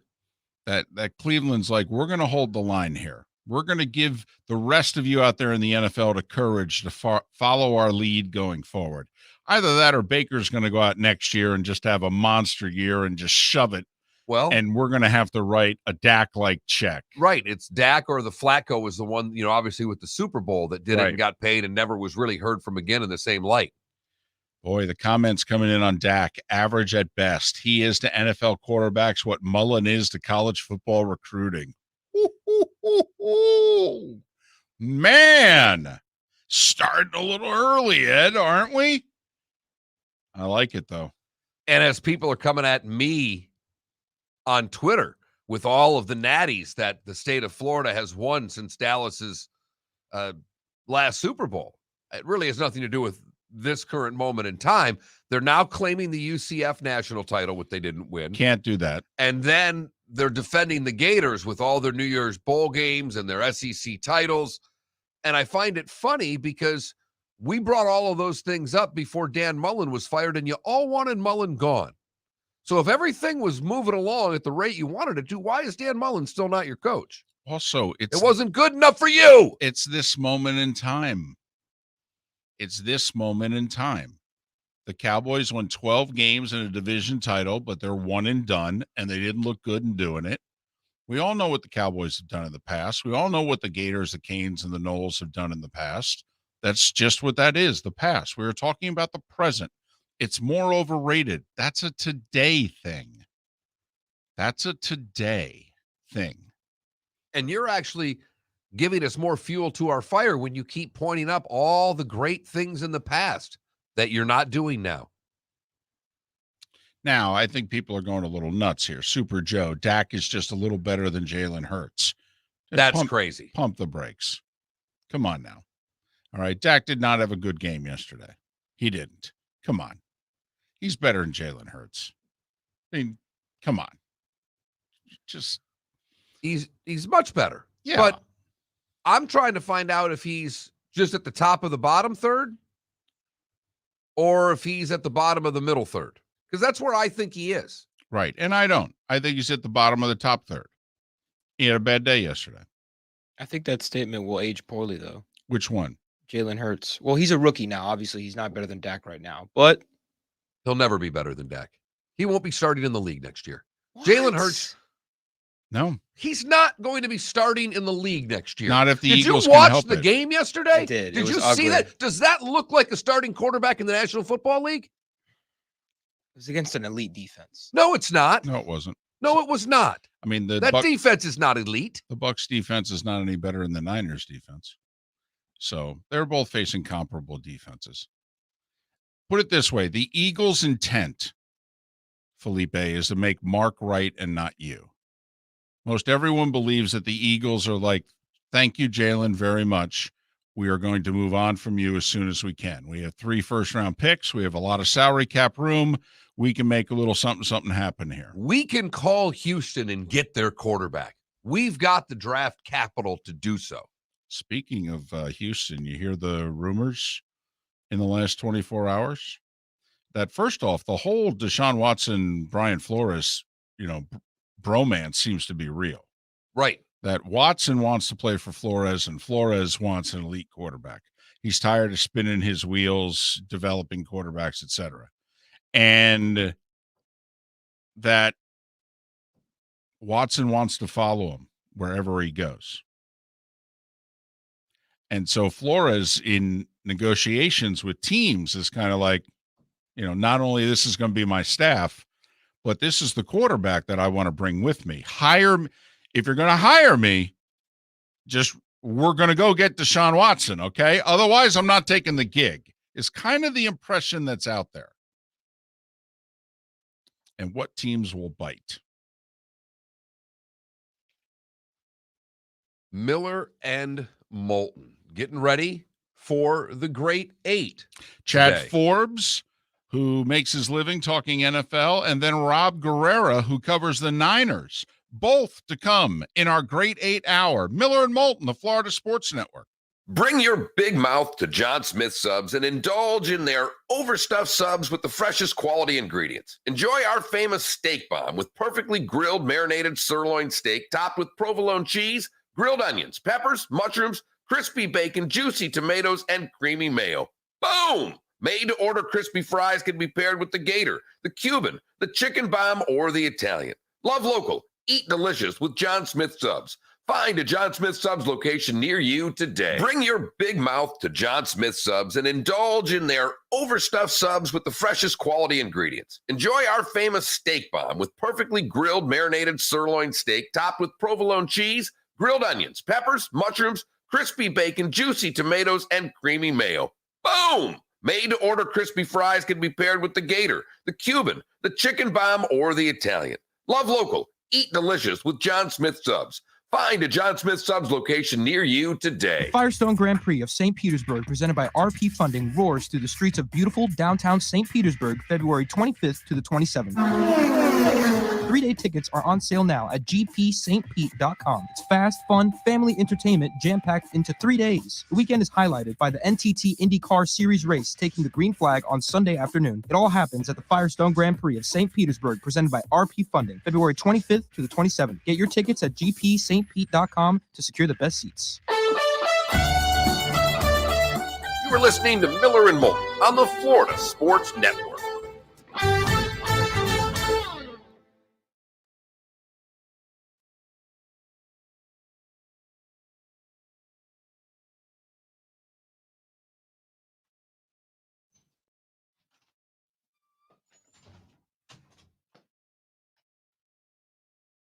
Hey. What's up? Who you talking to? Whoever wants to see this bird's nest. I was going to say, it's doing some crop dusting up there. I got to admit, I should show you pictures of me when I was your age. That's pretty much how my hair looked. Curly too? Oh, yeah, naturally. I would just towel dry it, and it would fro up. Oh my gosh. Yeah. I've always wanted. I mean, it's not possible, but like a maintainable fro. I honestly don't. I need to figure out a product to use for my hair to like maintain it. Oh, see, and I have never put product in my hair. Neither have I. Okay. Well, one of these places should be able to do that for you. That's what I'm thinking. He wants to. He just said this, and somebody caught it on Twitch because you said it near a microphone. Quote, I want to find a product to put in my hair to maintain this fro. And I told him that was the head of hair I had when I was his age, but mine was rounded.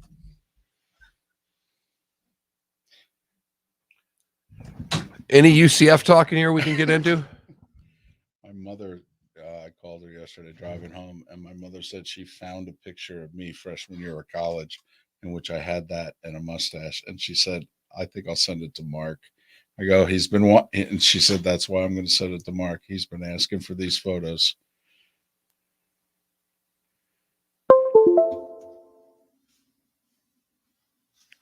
The hell was that?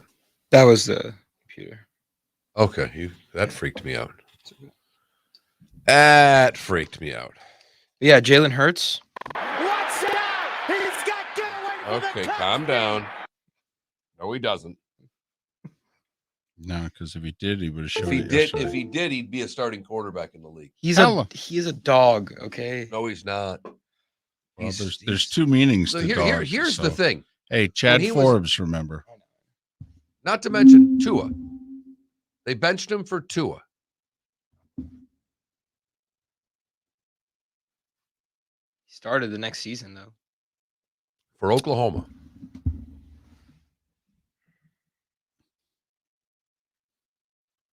Wait, was that the very next year? I think there was one more year, and then he went to Oklahoma. Yeah, he backed up Tua for a year, got his degree, and then he transferred. Mm-hmm.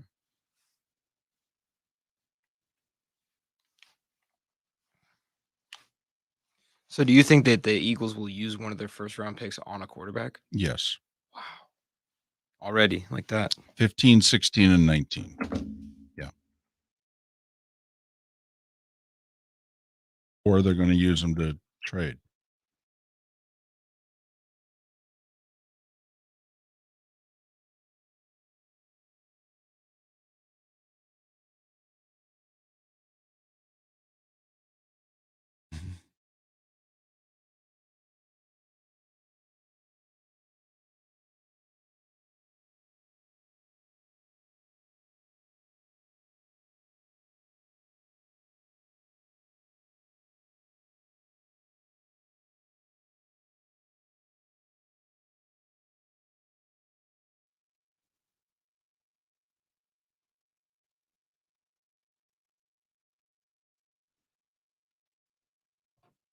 Chad's on hold and we're back in 30.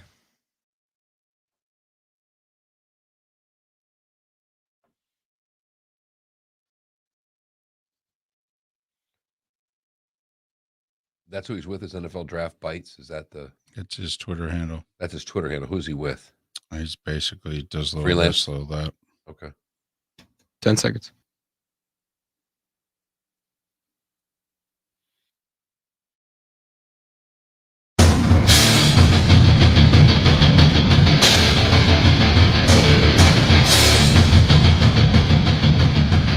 You are listening to Miller and Moulton, exclusively on the Florida Sports Network. And now here's Mark Miller and David Moulton. Minute and a half past the top of the hour. Thanks so much for being with us. A big day for us. Miller and Moulton on the Florida Sports Network. Florida Sports Network, as the network, has added an affiliate in Lake City. And next Monday, we add an affiliate in Port Charlotte and Venice. Chad Forbes is kind enough to join us. You can follow him on Twitter at NFL Draft Bites, NFL Draft Bites. Chad, it's David and Mark. Thanks for your time. How are you? Doing great. Good games this weekend, and excited for one more tonight. It would be nice to get one more tonight as well. What is your biggest takeaway from Super Wildcard Weekend, which was probably only half super? But what's your big takeaway from the 5 games that have already been played? Pretty traditional wildcard weekend, as the games weren't overly competitive, but I think the Bengals are the real deal. You know, if they could have converted a couple of those field goals to touchdowns, that's a blowout there. And that offense next week against Tennessee, they could be marching into the AFC Championship game. I love hearing that with just how I've, played a few things outside of for entertainment purposes only. But with that Cincinnati team, it was such a great atmosphere. It was such a great win. But the whole part of it, to me, Joe Burrow, they're giving him the Joe Cool name. He still looks like a guy that is totally right in the moment. He's figured it out. Cincinnati fans have plenty of reason to be really fired up right now, don't they, Chad? It looks like a seasoned veteran in his second year and bringing that whole offense and team along with him. And the Bengals have just changed a lot, where in the past they used to kind of be the laughing stock of the league, and now they're getting a lot of decisions right. And it started with Joe Burrow and Jamar Chase, and they really do look fantastic.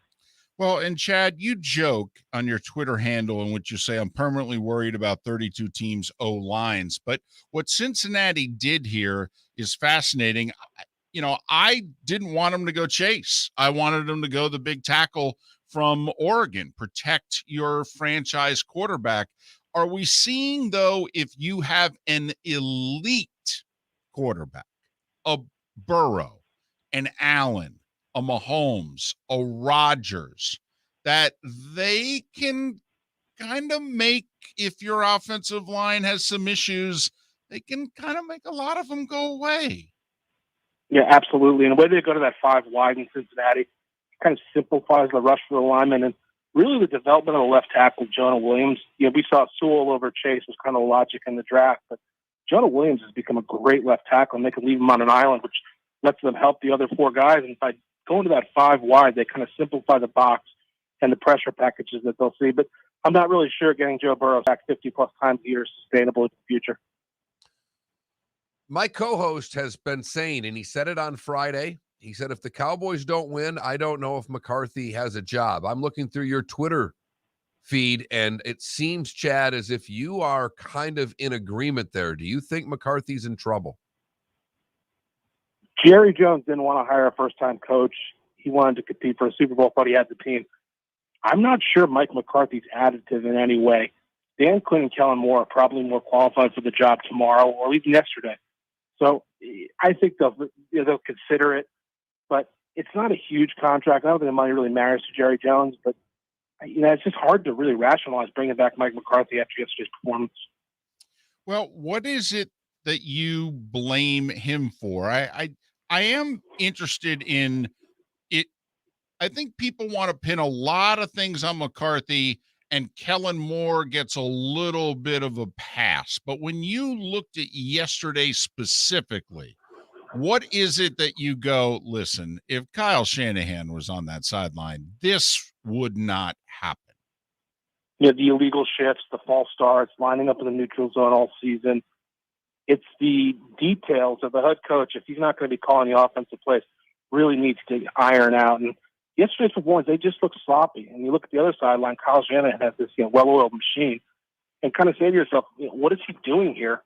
And, a little bit of his reputation for Green Bay, maybe it was Aaron Rodgers and not necessarily McCarthy. So, Dallas fans are going to be calling for his head, and it'll be interesting to see if they react on in that big day. I will say, early on, the Raiders had a few of those false starts. The Waller play was a big one in that one, too. False starts seem to be a key in those 2 close games, hurting both teams. When you look at tonight's game, Arizona's been great on the road. They don't fare so well against the Rams. So much pressure on Stafford and company to get the job done. Just how do you see tonight's game going? Hopefully it'll be a high-scoring, competitive game. That's kind of what I envision. Kyler Murray's going to run around wild, but I don't think they're going to be able to make big plays through the passing game, which will ultimately hurt the Cardinals. And, the Cardinals have been good on defense, but it feels like the Rams, Sean McVay has had, a week to scheme it up. He knows the team pretty well, as you mentioned. And I also just don't think they can block Aaron Donald. So I see the Rams winning it. I think you hit the over if you're one of those people who likes to venture into that space. Talking with Chad Forbes. Follow him on Twitter at NFL Draft Bites. Chad, who covers the league at large extensively on many different formats. All right. What are we to make of the Bills? Because that's as good as you can basically play. And that team, quite frankly, would win the Super Bowl. So what are we to make of the Bills going forward? Because they've likely played their last home game. $40 million a year to Josh Allen was the extension they did, kind of mimicking the Mahomes deal. And he looked worth every penny down the stretch and on Saturday night. And some of the throws that he made in those conditions were just eye-popping. So we've seen quarterbacks get hot before. I kind of bring up a guy like Joe Flacco. And Josh Allen can do it with his legs, his arm. He's really unbelievable. Next week, that Chiefs-Bills game is just must-watch television.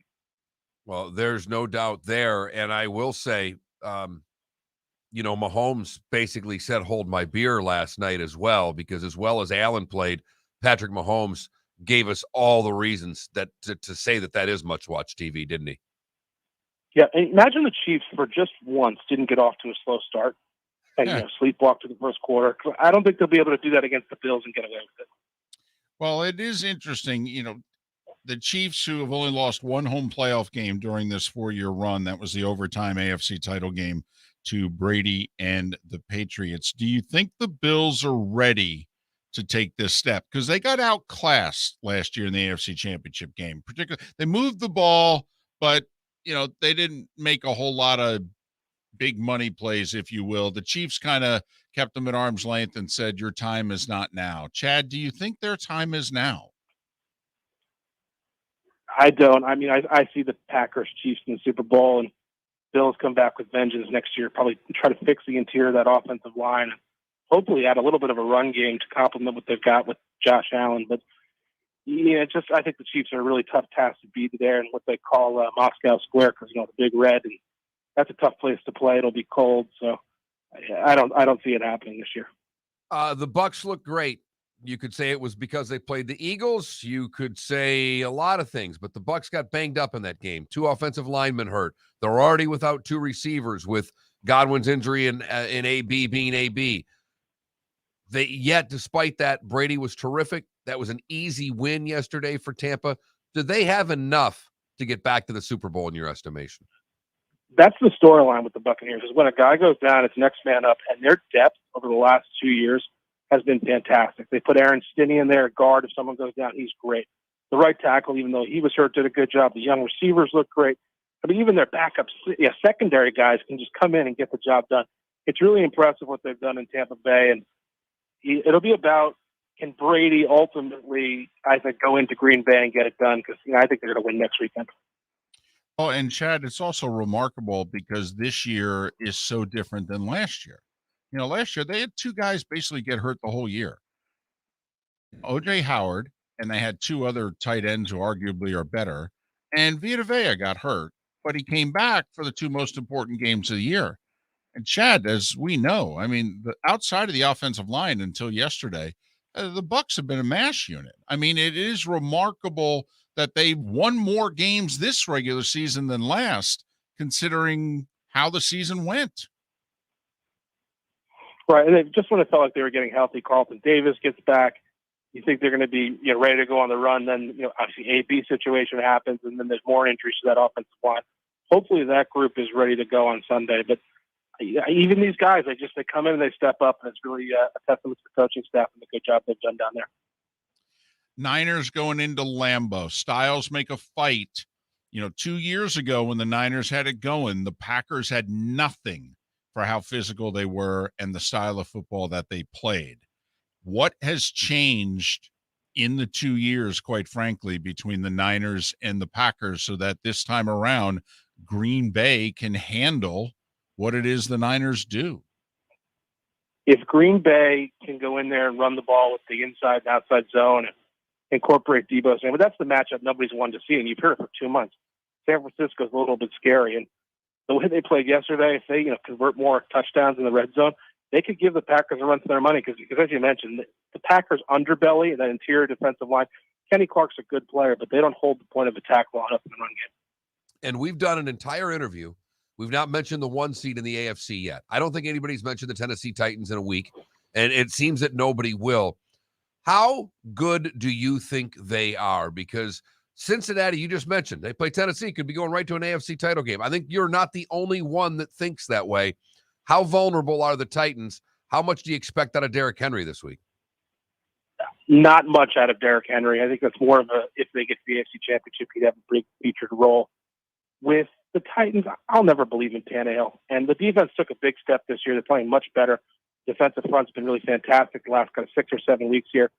But I don't think anybody buys the Titans. And really, they come along, and it might be the worst one seed we've seen in a long time. He's Chad Forbes. He covers the NFL. You can follow him on Twitter at NFL Draft Bites, NFL Draft Bites. Chad, thanks for making time for us. We appreciate it. It was a good time, guys. Thank you. Chad Forbes, kind enough to join us here on Miller and Moulton. He's not alone. I don't want to say I'm on an island with RT17, but there's far more people where Chad lives than where I live. You know, there's a time in which young Felipe's game is going to rise to another level, and he's going to be able to do things on a whim that he doesn't do now. One of those would be to get that little clip where he says, "I'll never trust Ryan Tannehill," and save that for eternity, so that every time RT17 does what RT17 does, I can play that for you to remind you. Whoa. Well, what do you mean does what RT17 does? RT17 can play a little bit. Exactly right. A little bit. Hey. A little bit. Hey. Come on now. 3 straight playoff appearances. Yep. Him or Dak? Oh, wow. It's the That best part. poll It's question. the best addition you've ever given to this show right there. Dak or RT17? Put it on Moulton? the polls. We're not the Levitard show. Settle Dak- down over there. Dak would, we could do it tomorrow. Dak would win. No, I don't care who would win. Who would you take, Moulton? Well, You have a man crush on both of these guys. I do. I think more. The answer's not Joe Burrow. I'm not letting you get Right. away with No, I it can't because I do saw that. the wheels That's spinning too there easy. and you thought about it. Listen, the answer to every question is Joe Burrow. Just so everybody knows that. Are we talking today? Like before the playoffs had started? All right. Last week, if you had asked me that question, I would have taken Tannehill. Now, Dak's like 5 years younger, and Right. even I'm more just than talking that. about right now for the playoffs, which guy you'd want starting for your football team. Yeah, I would have wanted Tannehill, actually. I think he's more accurate and more consistent than Dak's been this year. So for this playoff run, I would have taken RT17. There you have it. Hey, when are you going to have quarterback 16 in the league or quarterback 17 in the league? Go ahead. Pick one. Come on. Miller and Moulton. 15 minutes past the hour. Rob Guerrera will talk a little Niners in 20 minutes' time here on the Florida Sports Network. It's been a great start to the NFL season, and it's only getting better at DraftKings, the official daily fantasy partner of the NFL. DraftKings is putting new customers in the center of the action with a free shot at millions of dollars in total prizes. Get in on the action now. It's simple. Just pick your lineup, stay under the salary cap, and see how your team stacks up against the competition. Feel the NFL action like never before with a free shot at millions of dollars in total prizes. DraftKings is safe, secure, and reliable. And the best part is you can deposit and withdraw your cash whenever you want. Download the DraftKings app now and use code M&M. This week, new customers can get a free shot at millions of dollars in total prizes. Enter code M&M to get a free shot at millions in total prizes with your first deposit. That's code M&M. Only at DraftKings, the official daily fantasy partner of the NFL. Minimum $5 deposit required. Eligibility restrictions apply. See DraftKings.com for details. You were listening to Miller and Moulton on the Florida Sports Network.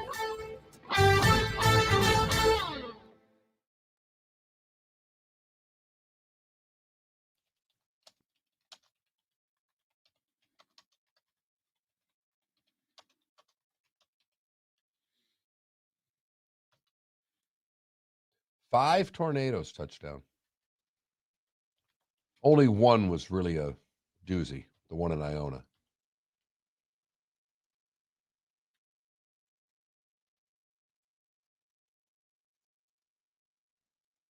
Royce Throat is back after a 4-5 year absence, thanks to spending 2 hours on Friday morning watching a Utes hockey game in Freesburger Arena on the hill in Duluth. What a dump.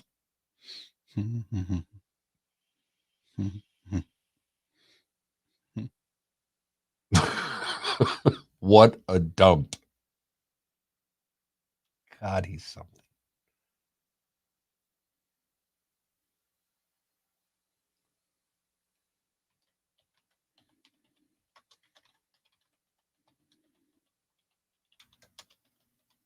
Hops, I don't know if that was a dad joke or you just took that seriously. If it was a dad joke, it was a good one.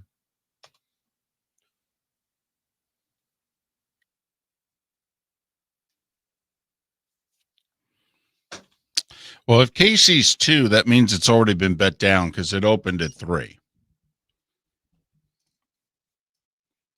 And also, if Green Bay's 5.5, that means it went up because I believe it opened at 4.5.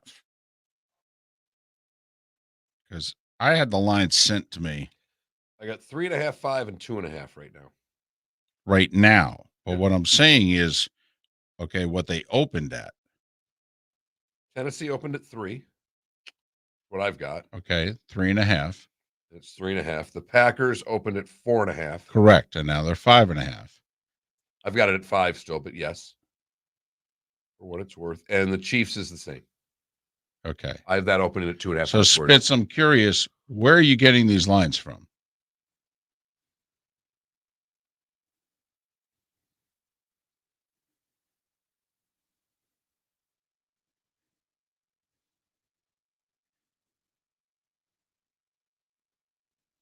Annie Eger is a good-looking young woman. Where was she doing the spoof? Where is she working now?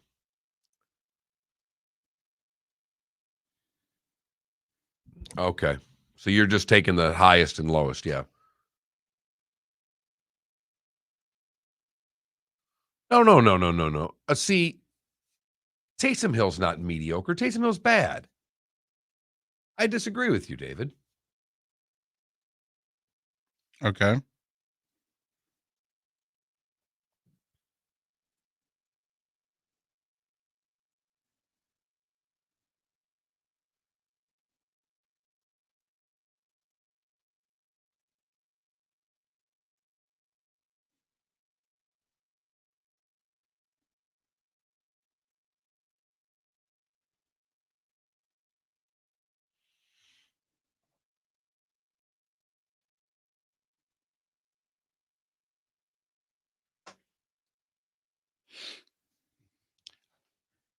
Spitz, I'm going to ask the question again.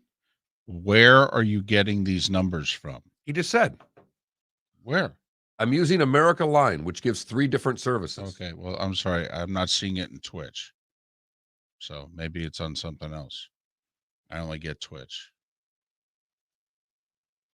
It was on there. Oh. You just missed it. He typed it when you said it. Sorry, Spitz. Got to admit, I still can't see it. So you're going to have to scroll up because it's out of there because there's a lot of.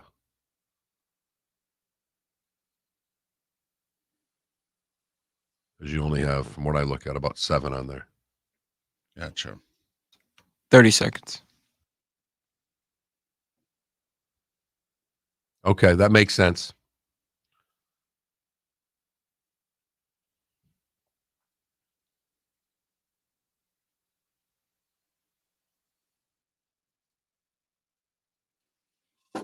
$15.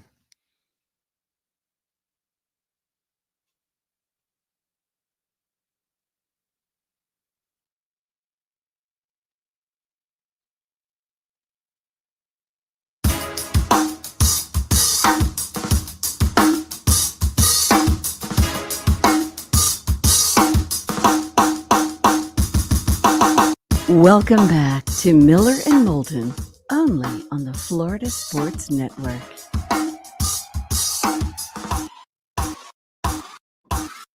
"21 minutes past the hour. Big day for Miller and Moulton here on the Florida Sports Network as we add Lake City and the surrounding areas as an affiliate. Week from today, we add Port Charlotte all the way up until Venice as we work on I-75 first. And then expectation is to branch out onto I-95, I-4, I-10, and what have you. But, you know, we're driving in a straight line, Mark, right now here on the Florida Sports Network. It is. It's easier. Absolutely. All right. Don't have to worry about tolls and all that. I mean, once you get started, just go. Oval's easier than the Grand Prix course. That's all I know, David. Our poll question today, David, has to Yes. do with the Cowboys and the state of college football in the state of Florida. Yeah, it's not being well received. Okay. More overrated, the Cowboys or college football in the state of Florida. We mean right now. 3 of 4 of you are saying the Cowboys. Right. One person in particular is trying to make sure that it's not the University of Miami. That person is Mr. John Ruiz, because he announced that he is taking $10 million of his own dollars and setting that $10 million aside for Miami football players in name, image, and likeness deals. Huh. He's also pledged to give $2 million to the baseball program to sponsor the Miami Immortals 7-on-7 teams in the spring and summer with hotel and travel expenses. And this guy's got a lot of time and money on his hands. In fact, it's a list of players who he's paying, starting with $50,000 to a quarterback, a D end, and a soccer player. Okay. $42,000 to a couple of D backs, a tight end, and O lineman. Oh, wait a minute. What do you mean? I only get 42,000? What's up with that? $36,000 to a bunch more. Man, 36 grand. I don't rate. So all I know is that Mr. Ruiz took offense to our poll question, and he's doing something about it. Right. It's like you guys are never going to be able to ask a question like this going forward. Or if so, you're going to have to specifically state it involves teams not named the Miami Hurricanes. Is this the guy who wanted to build the stadium? Yes, it is, David. His money has money. Right. He clearly is. He's bored. He announced $500,000 worth of NI deals over the weekend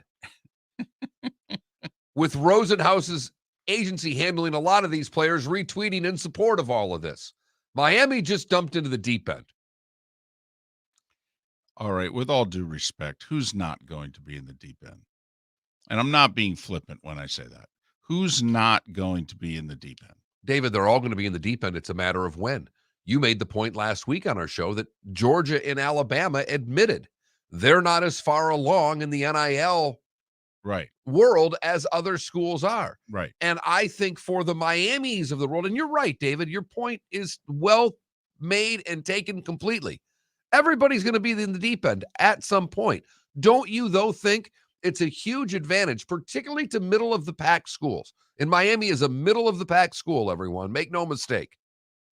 For the middle-of-the-pack schools, they better get into the deep end more quickly than those that are at the top. Well, I agree with that. I do.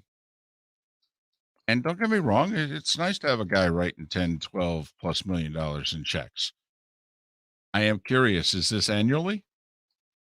I don't know. Well, 500,000 right off the hopper. So I don't know how long the 10 million's for. I mean, I don't know. What can you buy a good college football team for these days? Well, I mean, we start doing 50,000. You got to remember, you got 85 scholarship guys. I mean, in theory, you're paying them all. Right. It's just a matter of how much. Right. If it averages out, let's just say for whatever reason, the top end here seems to be 50,000. Well, 50, but that was only a couple of guys. Like the average very quickly was getting to around 25 because there was only a handful of guys that were making more than 30,000. All right. So let's just say the average is 25,000. All right. 85 times 25,000. I mean, I believe, isn't that 2 million? He's got 10. Okay. But what I'm wondering is this now we're putting in a fund and it needs to earn interest, and this is the $10 million that's going to bankroll this going forward? Or remember, this is just football. No, he's paying a striker as well. I know. There's a striker. That's what I mean. He's got baseball. He wants to do $2 million towards baseball. Right. And never mind, he's already got one soccer player paid off. So I'm just wondering, though, is this $10 million thing an annual thing? I mean, listen, the guy wanted to build a dome stadium for the Canes. He apparently can do $10 million annually. I mean, he can. I don't know how old he is. Let's just say he's like 50. He looks to be about that age, by the way. So, he could do $10 million for 30 years, $300 million. I mean, a dome stadium is only going to cost about 4 times that. So I'm just wondering, is this just hey, 10 million, spread it out and that's all you get? Or is this No, I'm good for 10 every year. I think he's probably, based on this, I think 10 a year for the next few years seems likely, David. Well, I would like to, if I'm Miami, I'd like to think so. Hey, John, your Dome Stadium idea was stupid. Now, 10 million a year. Tell you what, throw the 2 million on top of it for the baseball team. Let's do 12. We'll spread that around, John. We really will. We will spread that around. I mean, when you talk about him, you say a billionaire. Right. Right. So what's 10, 12 million a year? Bada Chump bing, change. bada bing, bada boom, right? Just make sure you stay liquid, John. Just stay just liquid enough. Don't tie this up in crypto, okay? All right, that's not going to do us any good, John. David, he just turned 50. See? I believe. All right. If I've got the right guy here.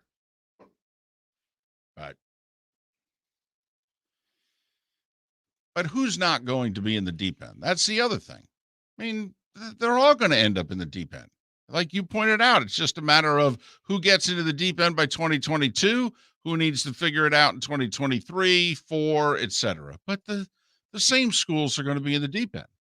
I do think this is actually a chance for middle of the pack to get closer to top of the ladder. I really do. Because I don't think in the past, middle of the pack was paying under the table as much as top end was. I think that's part of why top end was top end. They had more money in a brown paper bag than middle of the pack school did. Now I think this is actually a chance. Hold on a second. We can do this above board. I can set up a way where we could generate just as much money as,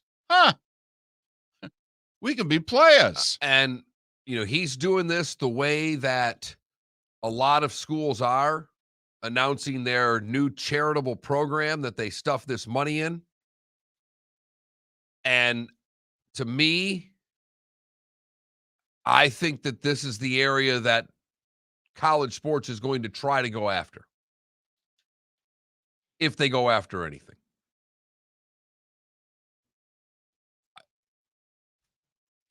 This is ugly. Well, this looks really messy. They didn't do it. I said if they go after anything, David. I didn't say they would go after anything. I told everybody I'm on a 3-year moratorium. I'll give it 3 years. I want to see how it shakes out. I want to see how they figure it out because it's going to be messy. There's no way for this to be unseemly. This many, we're going to end up talking about 9 figures here on an annual basis in NIL in big time college sports. 9 figures above board, all legal. It's going to be messy. It's going to look and feel unseemly. Let's see how they can figure it out. You got to remember, right now, they can't figure out a playoff. Right. Just back to Ruiz quickly. His big money's off this Life Wallet thing. Forbes has estimated it to be worth $20 billion when it becomes publicly traded. It's worth. So It certainly seems that Mr. Ruiz is going to be able to bankroll this for, ever. Have to admit, I'm feeling a lot better about the Canes' chances going forward in a whole bunch of sports. They may be overrated now, but not for long. It's our poll question. Who's more overrated? Today, by the way, we're talking today. We're not talking the end of time. Today, who's more overrated? Dallas Cowboys or college football in the state of Florida? You know what I realized when I got water during the break? Question comes off as snarky. You can't do snarky in the morning. You can do snarky in the afternoon. People are fine with the afternoon show being snarky. The snarky in the morning, no, they want to wake up. What do they want? What is it that Tom Hanks said in that movie? What do they want? Something peppy, something snappy. Something happy. Right. Yeah. Right. That's Peppy. what they want. Yeah. Peppy and snappy. Yeah. We're right. not. That we question. Snarky? That question Was snarky. Snarky. Kind of fits the personality. Yes, I know that, but we do a good job of hiding it. Less snark. Right. More happy and peppy. Never mind the bursting in love part. Miller and Moulton, 28 minutes before the hour. Rob Guerrera. He does a Niners podcast. He gets to do it for at least another week. They're on their way to Lambeau. We'll talk about San Fran taking down the Cowboys next. Miller and Moulton, the Florida Sports Network. Hey, it's Mark Miller for the Training Grove by Orange Whip Golf, where golfers go to get better. Improve your golf game from home with Orange Whip Golf and Fitness online swing training program, The Training Grove. With a growing swing training video library and a daily program prescribed by golf fitness professionals, The Grove provides a clear path to unlock your most powerful swing, giving you control of your game like never before. Join thousands like me who have finally found a way to achieve results in half the time of traditional game improvement methods with The Grove's revolutionary blend of golf fitness, instruction, and award-winning Orange Whip products. Go to orangewhipgolf.com to get started for a free 14-day risk-free trial and use code Miller10 to get $20 off your first month. That's orangewhipgolf.com to get started for a free 14-day risk-free trial. Remember to use code Miller10. That will get you $20 off your first month. The Training Grove by Orange Whip Golf, where golfers go to get better. You are listening to Miller and Moulton on the Florida Sports Network.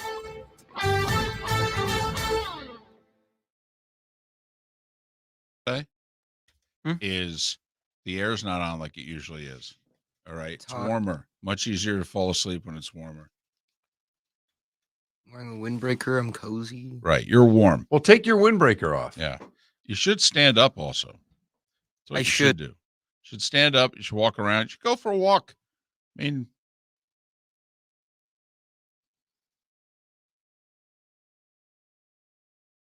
you sit there slumped over in the chair. I don't even know what that. I can't see it. I'll tell you Oh, what, okay. it kills me at home I like it. watching. Kills me at home watching football, sitting alone. I end up standing up, You fall go to the asleep. other room. Yeah. Do you? During commercials? Not to mention, these games have not been worth staying up for. I was falling asleep in the Niners game. Didn't hurt. Didn't help that I had a big pasta dinner. Same.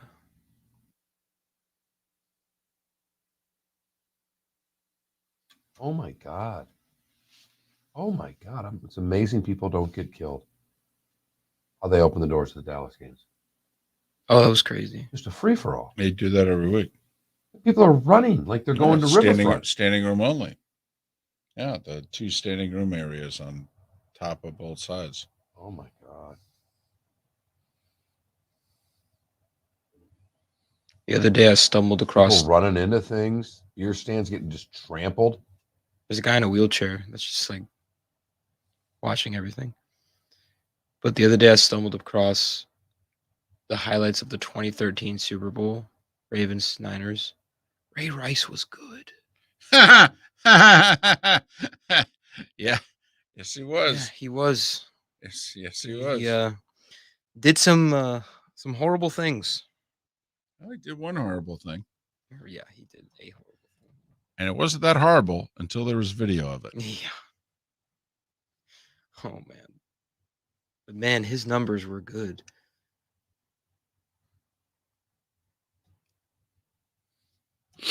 Also, I know Joe Flacco won the Super Bowl MVP, but did Jacoby Jones at least get considered? Mm-hmm. Because he kind of had a couple of the biggest plays of the game.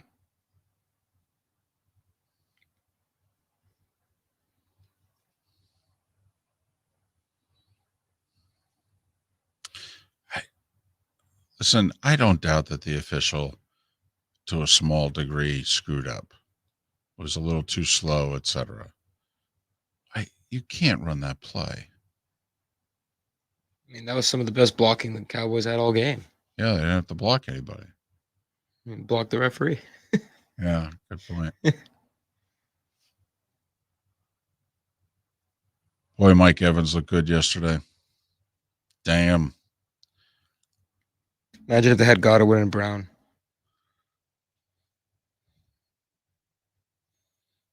Adam, he wasn't in 2011 and 2012. Joe Flacco was far better in 2011 and 2012 than anything Trent Dilfer ever was. Yeah, Evans looked at Spitz. Evans looked at. Slay had nothing for him, where he did a pretty decent job on him in the first matchup.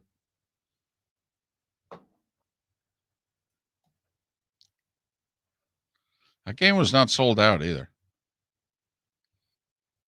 What game?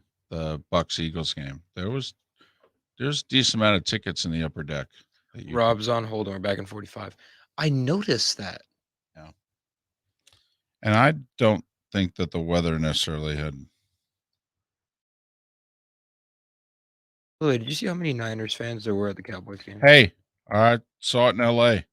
firsthand. They travel. Quit the Steelers fan travel crap, because Niners fans don't live all over the country. Do they have like the best fan base in the NFL? Oh, let's not go crazy, but I'll tell you what. They have a really good fan base. It might be the most underrated. People forget. Yeah, very underrated. 80s, 90s. You know, I mean, that was. They were like the Lakers. What was the name of his podcast? We're coming back now.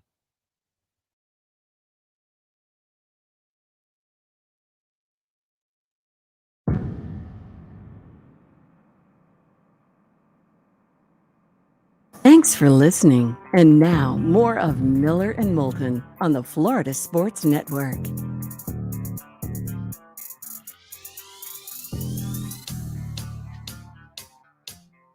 "22 minutes before the hour. Thanks so much for being with us. Big day for Miller and Moulton on the Florida Sports Network. Florida Sports Network, as we add another affiliate.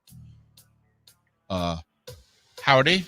Thanks for being with us in Lake City and surrounding areas. Coming in a week to Port Charlotte, Venice as well. Rob Guerrera is kind enough to join us, covers the NFL for SB Nation. He's host of the Niner Nation podcast. It's Rob Stats Guerrera. Follow him on Twitter at Stats on Fire. Top of the morning, Rob. How are you? I'm doing great. The Victory Monday. What stat, by the way, Stats, jumps out at you most from this weekend so far? Without a doubt, it has to be that the fact that the 49ers pressured Dak Prescott on almost 46% of his dropbacks yesterday. And that is without Nick Bosa, who missed the entire second half of the game with a concussion, and without Fred Warner, who was injured in the fourth quarter. D'Amico Ryan's defense was amazing yesterday, and they were the biggest reason the 49ers got that win. Well, they were spectacular, as was the running game. That we knew going into it. What is it about the physicality of the Niners that you think will help this team travel again a week from now? Well, physicality doesn't slump, right? No matter what, Jimmy Garoppolo can be terrible, and he was for stretches of this game. You know, and the offense can look kind of bad at times, but there's just no antidote for being that physical. What did Mike Tyson say? Everybody's got a plan until they get punched in the mouth. Well, the 49ers do the punching, and between Elijah Mitchell and Deebo Samuel, they just keep coming at you. They don't give up on the run game, and it works. They really dominate and control a game that way. Rob, if the Cowboys called you up, though, would you then conclude, hey, listen, the Niners' defensive front is good. It's consistently good. They do top 5 job in the league of getting pressure, just rushing their base 4. But 46% tells me that the Cowboys' O-line is maybe a bit overrated. Wouldn't you agree? I would agree with that. You know, we hear some of the names on that offensive line, and we think that they're the same group that the Cowboys had a few years ago with Ezekiel Elliott when he was a little bit younger. They're not. They're just not the same group. Those guys have aged out a little bit. This, I think, was only the second game all year that those 5 Cowboys offensive linemen have played together. And I think it showed in this one, like I said, because the 49ers got crazy pressure, 5 sacks, 14 quarterback hits. And the offensive line did not have their best day for sure. There's no doubt that they didn't, and forced them into all kinds of penalties on top of that. The one thing I will say is that, you know, a couple of fourth downs they didn't go for. They turned 7 into 3 a couple of times.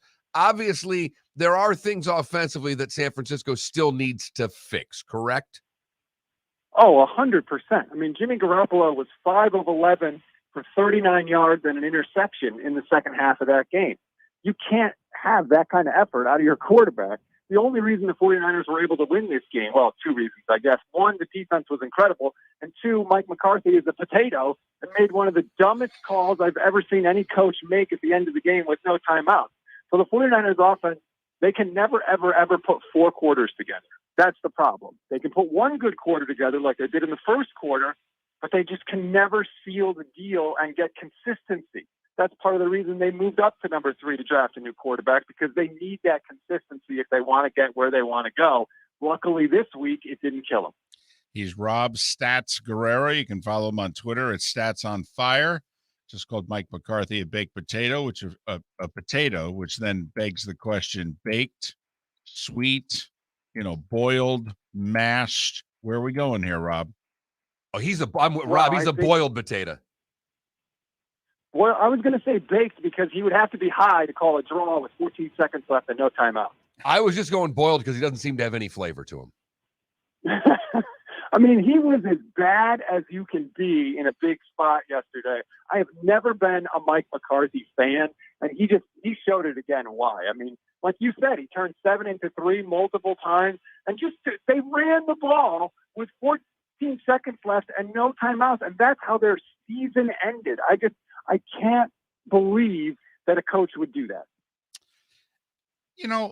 Don't we have to find out how much of that is Mike and how much of that is Kellen, though?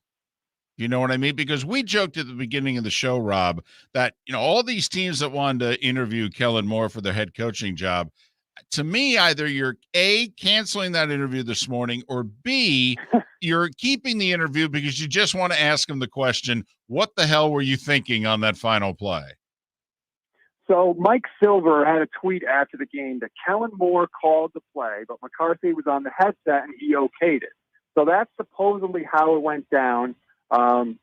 I agree that it never should have been called, and Moore takes the brunt of that for sure. But ultimately, you are the head coach, and the buck stops with you. Mike McCarthy can overrule any play that he wants. That's his prerogative, and he absolutely should have there. So I think there's plenty of blame pie to go around. But when you're the head coach, to me, you have to get the biggest piece of it because you allowed it to happen. I'm curious. My co-host is convinced that McCarthy's done. And said it Friday. Said if he loses, I think McCarthy's done. Guerrera said some things that make David seem incredibly right. Rob, I'm curious, if San Francisco would have blown this game at the end, would Shanahan have been in trouble today? It would have been an all-time flop for sure, because the 49ers, I think, had like a 16-point lead going into the fourth quarter. So it would have been dicey, but Shanahan just got a new deal. They just drafted Trey Lance. They gave up a ton to get him. And so even though it would have been horrible and a complete flop, I don't think Shanahan would have been in trouble. But, man, that seat would have gotten pretty warm going into 2022. He's Rob Guerrera, and he's host of a Niners Nation podcast, and he's kind enough to join us here on Miller and Moulton. Any other numbers from this weekend, from the other games? I mean, which gaudy numbers are you more enamored with? The Bills against the Patriots or the Chiefs against the Steelers? Well, I mean, anytime you score touchdowns on 6 straight possessions, like the Kansas City Chiefs did against the Pittsburgh Steelers, that has to stand out for me.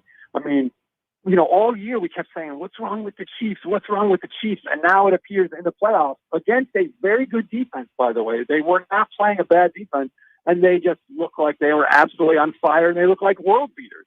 So that 6 touchdowns definitely stood out to me. And how about this? Travis Kelce, over 100 yards. That is his 7th playoff game with 100 yards. In the history of the NFL, only one other player has 4 games with 100 receiving yards in the playoffs, and that's Jerry Rice with 8. So Kelce could have that record by the end of these playoffs. He's a beast in the playoffs. Rob Guerrera, SB Nation, the Niner Nation podcast. It's Rob Stats Guerrera, and you can follow him on Twitter at Stats on Fire. Rob, thanks for your time and your insight. We appreciate it. Hopefully we'll do this again. Rob Guerrera, kind enough to join us here on Miller and Moulton. His stats have stats. Well, I would hope so. He puts stats as his middle name, as his go-to. Stats on Fire. Anytime, little inside the curtain here. Twitter's been around for 12, 15 years, something like that. Somewhere in that general neighborhood. Right. I know I jumped on, pretty early on into the Twitter world. And I don't know when exactly you joined, David, but I know that you joined after me. And you were very much wanting to have a cool Twitter handle. Yes. To this day, it bothers you that you're the David Moulton. Yeah. You wanted to be Molten Lava. Yep. You had all these cute names. And our old producer and I like, how about David Moulton? Nah. And so anytime we get a guest who has some sort of, NFL draft bites, Right. stats on fire, you get all fired up and a little bit jealous. Yes. Well, the other thing I don't like is that it sounds arrogant. Like, I've always mocked Ohio State for calling themselves the Ohio State University. So then I have a Twitter handle that says the David Moulton, which is even better because you capitalize all 3 letters in it. Did I really? Yeah. I don't think I set it up. I got to be honest. Who set your Twitter account up for you? I think it was our former program director producer. I think he did it because here's how I know I didn't set it up. Every now and then Twitter says, hey, we need to know, what the password is and this, that, thing. I had no idea. I had no idea what. How do you get it on your phone? Well, I've had to change it now. Oh. But, so you're blaming someone else for your Twitter handle? Well, I'm not blaming. I'm just saying someone else set it up. They're the ones that capitalized it. I didn't do it. Come on. We were sitting right here. I didn't do it. Because I specifically, for that reason, I chose that Mark Miller. It's that Mark Miller. There's nothing arrogant about that. That just means he's a bit of an a-hole. Sorry, I wish I weren't. I'm trying. I'm working on it. Be nice. Wait, who is it? It's that Mark right. Miller. That one. Oh. No, not this one. That one. And many of you probably know a Mark Miller, but not that Mark Miller. Not that Miller. I know a handful of them. It is interesting to me. And you can follow the show. You can watch it every morning, twitch.tv/Miller and Moulton. Here we are. And there's a Twitch chat room. People can argue with themselves and they can yell at us. And you can text the show, all one word, FSN Radio, FSN Radio to 21,000, 21000. And you can text away. How many people are blaming the official at the end of the game? As opposed to blaming the Cowboys. Lots. Because the Cowboys are blaming the official. The Cowboys can't look at it, can't stand up to a podium and go, we may have ran the wrong play. We've worked on this, but what we didn't take into account is the human element of the referee. We ran this saying we could get set up, but part of this is the umpire has to get there. We didn't take that to account. We never took in the human factor of that the umpire may have been a second behind the play. And we're not blaming him. We screwed up. Cowboys have not once said we screwed up. They have blamed everybody but the Dallas Cowboys. Yeah, they've blamed the official. They blame the official. I agreed with the last thing that Romo said, and he says a lot.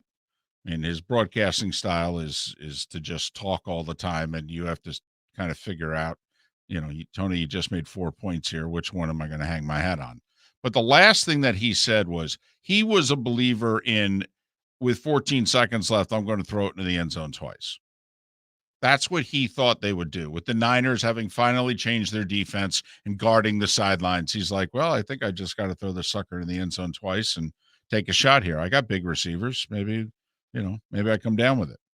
I mean, it is ironic that the team that threw the first quote-unquote Hail Mary, Staubach to Pearson against the Vikings in the 75 divisional round is considered the first Hail Mary. We've had the Immaculate Reception happen 3 years earlier in Pittsburgh, but the first Hail Mary was Staubach to Pearson. Both in theory involving a Mary.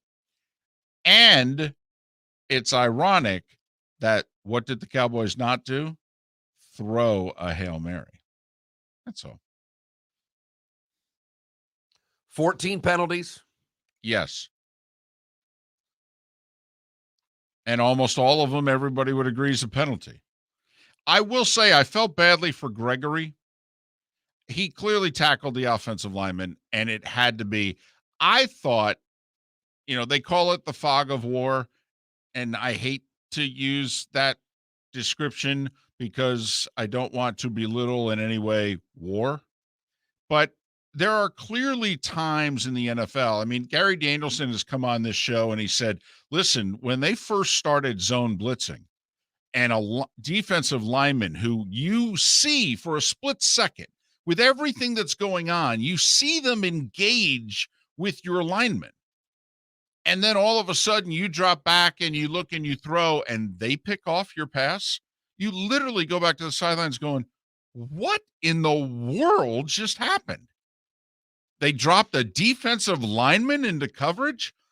And I wondered, the Niners are constantly wham blocking with their tight ends, with the fullback. I mean, if you're a defensive lineman, the Niners seemingly come at you from more angles than most teams. And I wonder if Gregory just thought that was a ball carrier, that he kind of got spun around and he sees this guy and he just tackled him. I mean, because of the wham blocking. Did he think it was a careless whisper? Well, look at you. That's nice. That's nice. So cheesy and it's so bad, and I couldn't help it. But I couldn't help myself. I'm David. just wondering because, and I'm not a huge defender of Randy Gregory, and the Cowboys, goodness knows, are undisciplined and all that. You would think in that spot he would not tackle an offensive lineman unless he literally thought it was somebody else. And that's all I just wondered. He spun around, he sees a guy, and he's like, oh, it's the ball carrier. It's Debo. I don't know. But nonetheless, it was a penalty that had to be called, one of 14. As you stated, most everybody believes that they had 14 penalties in that football game. Oh, no. They were all penalty. The hands to the face on that key third down was the hands to the face. They're undisciplined. And they don't get the ball back if it's not for a break on a San Francisco screw up at the end of the game. Miller and Moulton. Listen, to those of you, Tampa, St. Pete, and Lake City, thanks for taking us in. And hopefully you'll do so again tomorrow.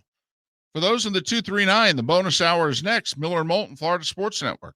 The Firestone Grand Prix of St. Petersburg, presented by RP Funding, roars through the streets of beautiful downtown St. Petersburg, February 25th to the 27th. 3-day tickets are on sale now at gpstpete.com. It's fast, fun, family entertainment jam-packed into 3 days. The weekend is highlighted by the NTT IndyCar Series race taking the green flag on Sunday afternoon. It all happens at the Firestone Grand Prix of St. Petersburg, presented by RP Funding, February 25th to the 27th. Get your tickets at gpstpete.com to secure the best seats. Bring your big mouth to John Smith Subs and indulge in their overstuffed subs with the freshest quality ingredients. Enjoy our famous steak bomb with perfectly grilled marinated sirloin steak topped with provolone cheese, grilled onions, peppers, mushrooms, crispy bacon, juicy tomatoes, and creamy mayo. Boom! Made-to-order crispy fries can be paired with the Gator, the Cuban, the chicken bomb, or the Italian. Love local. Eat delicious with John Smith Subs. Find a John Smith Subs location near you today. It's been a great start to the NFL season, and it's only getting better at DraftKings, the official daily fantasy partner of the NFL. DraftKings is putting new customers in the center of the action with a free shot at millions of dollars in total prizes. Get in on the action now. It's simple. Just pick your lineup, stay under the salary cap, and see how your team stacks up against the competition. Feel the NFL action like never before with a free shot at millions of dollars in total prizes. DraftKings is safe, secure, and reliable. And the best part is you can deposit and withdraw your cash whenever you want. Download the DraftKings app now and use code M&M. This week, new customers can get a free shot at millions of dollars in total prizes. Enter code M&M to get a free shot at millions in total prizes with your first deposit. That's code M&M. Only at DraftKings, the official daily fantasy partner of the NFL. Minimum $5 deposit required. Eligibility restrictions apply. See DraftKings.com for details. You were listening to Miller and Moulton on the Florida Sports Network.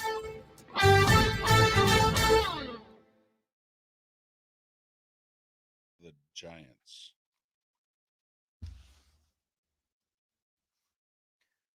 Debo Samuel is ridiculous.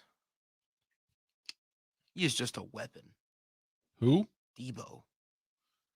He's ridiculous. What's so funny? We did a game, I don't know, 2016, 2017. That's funny. Georgia at South Carolina. South Carolina refused to move him all around the field. They kept lining him up in the same spot. So Georgia took their number one corner, put him on him, took him off the field. And we kept wondering the whole game, why are they not moving him around? Because Georgia doesn't follow.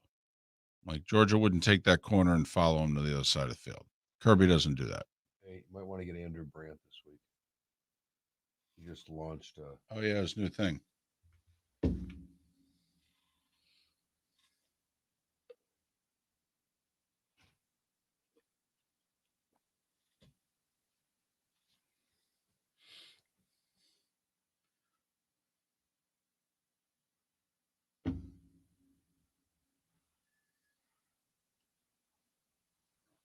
We do get a Manning cast, right?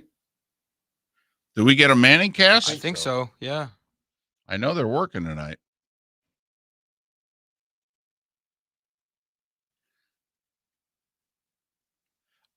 Fam, it was a little bit of both.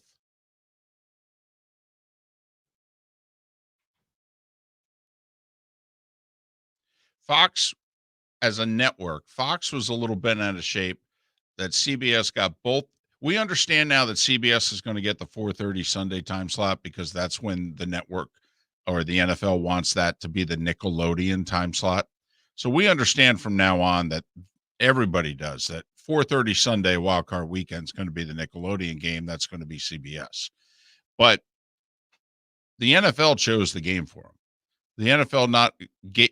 So they got the time slot, which is the best time slot of the weekend, and they got the Cowboys, which is the best team to broadcast. So Dak Prescott, MVP. I don't know what he's talking about. You didn't. So fam, it was, and remember, we're sitting there. It's 31-0 at the time that he does that on camera. I mean, Troy did turn to me at one point and said, "You want to take it from here?" And I said, I would. The Nickelodeon game. Well, last year they started doing it. But Well, remember, Trubisky won MVP last year. yeah, MVP, yeah. Yeah. By the way, it pops up on their football Ooh. reference pages. It's orange. This is pretty. They always do this stupid crap on Twitter. I didn't know when Rex Chapman was born, but it says the highest grossing movie from your birth year is how your 2022 will play out. Hello, 2022. I knew I liked you. The Graduate was his. Oh, I looked up mine, Butch Cassidy and the Sundance Kid. It's not as good. I'm going off a cliff dying, but I'm having a lot of fun on the ride. it's not a bad way to go. Right? What year were you born? 65, David? Yeah. Sound of Music. That's so geez. perfect for you. The hills are alive. 30 seconds. Beating Dr. Zhivago and What? Thunderball. What year were you born, Felipe? Mine was How the Grinch Stole Christmas, 2000. It was Mission Impossible 2.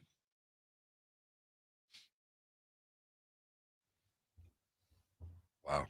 10 seconds. Fam, I think he was just being flippant.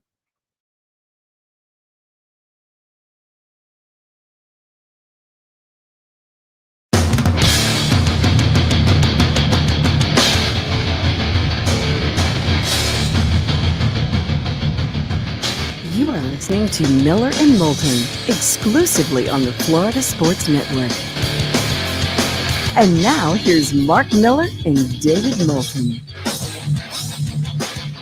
It is the bonus hour of Miller and Moulton on the Florida Sports Network, the Florida Sports Network. Our poll question today, most of you don't like it. You feel as if we got a little snarky. We liked it because we thought it was really truthful. Remember, a poll question is for this moment in time. This moment in time. More overrated, the Cowboys or college football in the state of Florida? Hey, come on now. Gotta take the bad with the good. You don't have to be happy about it, but it's a fair question. Tough.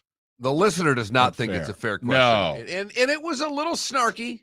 We were pretty proud of ourselves this morning. We were here We really early. were. The whole new Lake City thing. And Right. we're actually on Westwood 1, a little behind the curtain, means we're up on the Bird, which is a big deal for Miller and Moulton to be syndicated up on the satellite. So we were all here early to make sure everything worked this morning.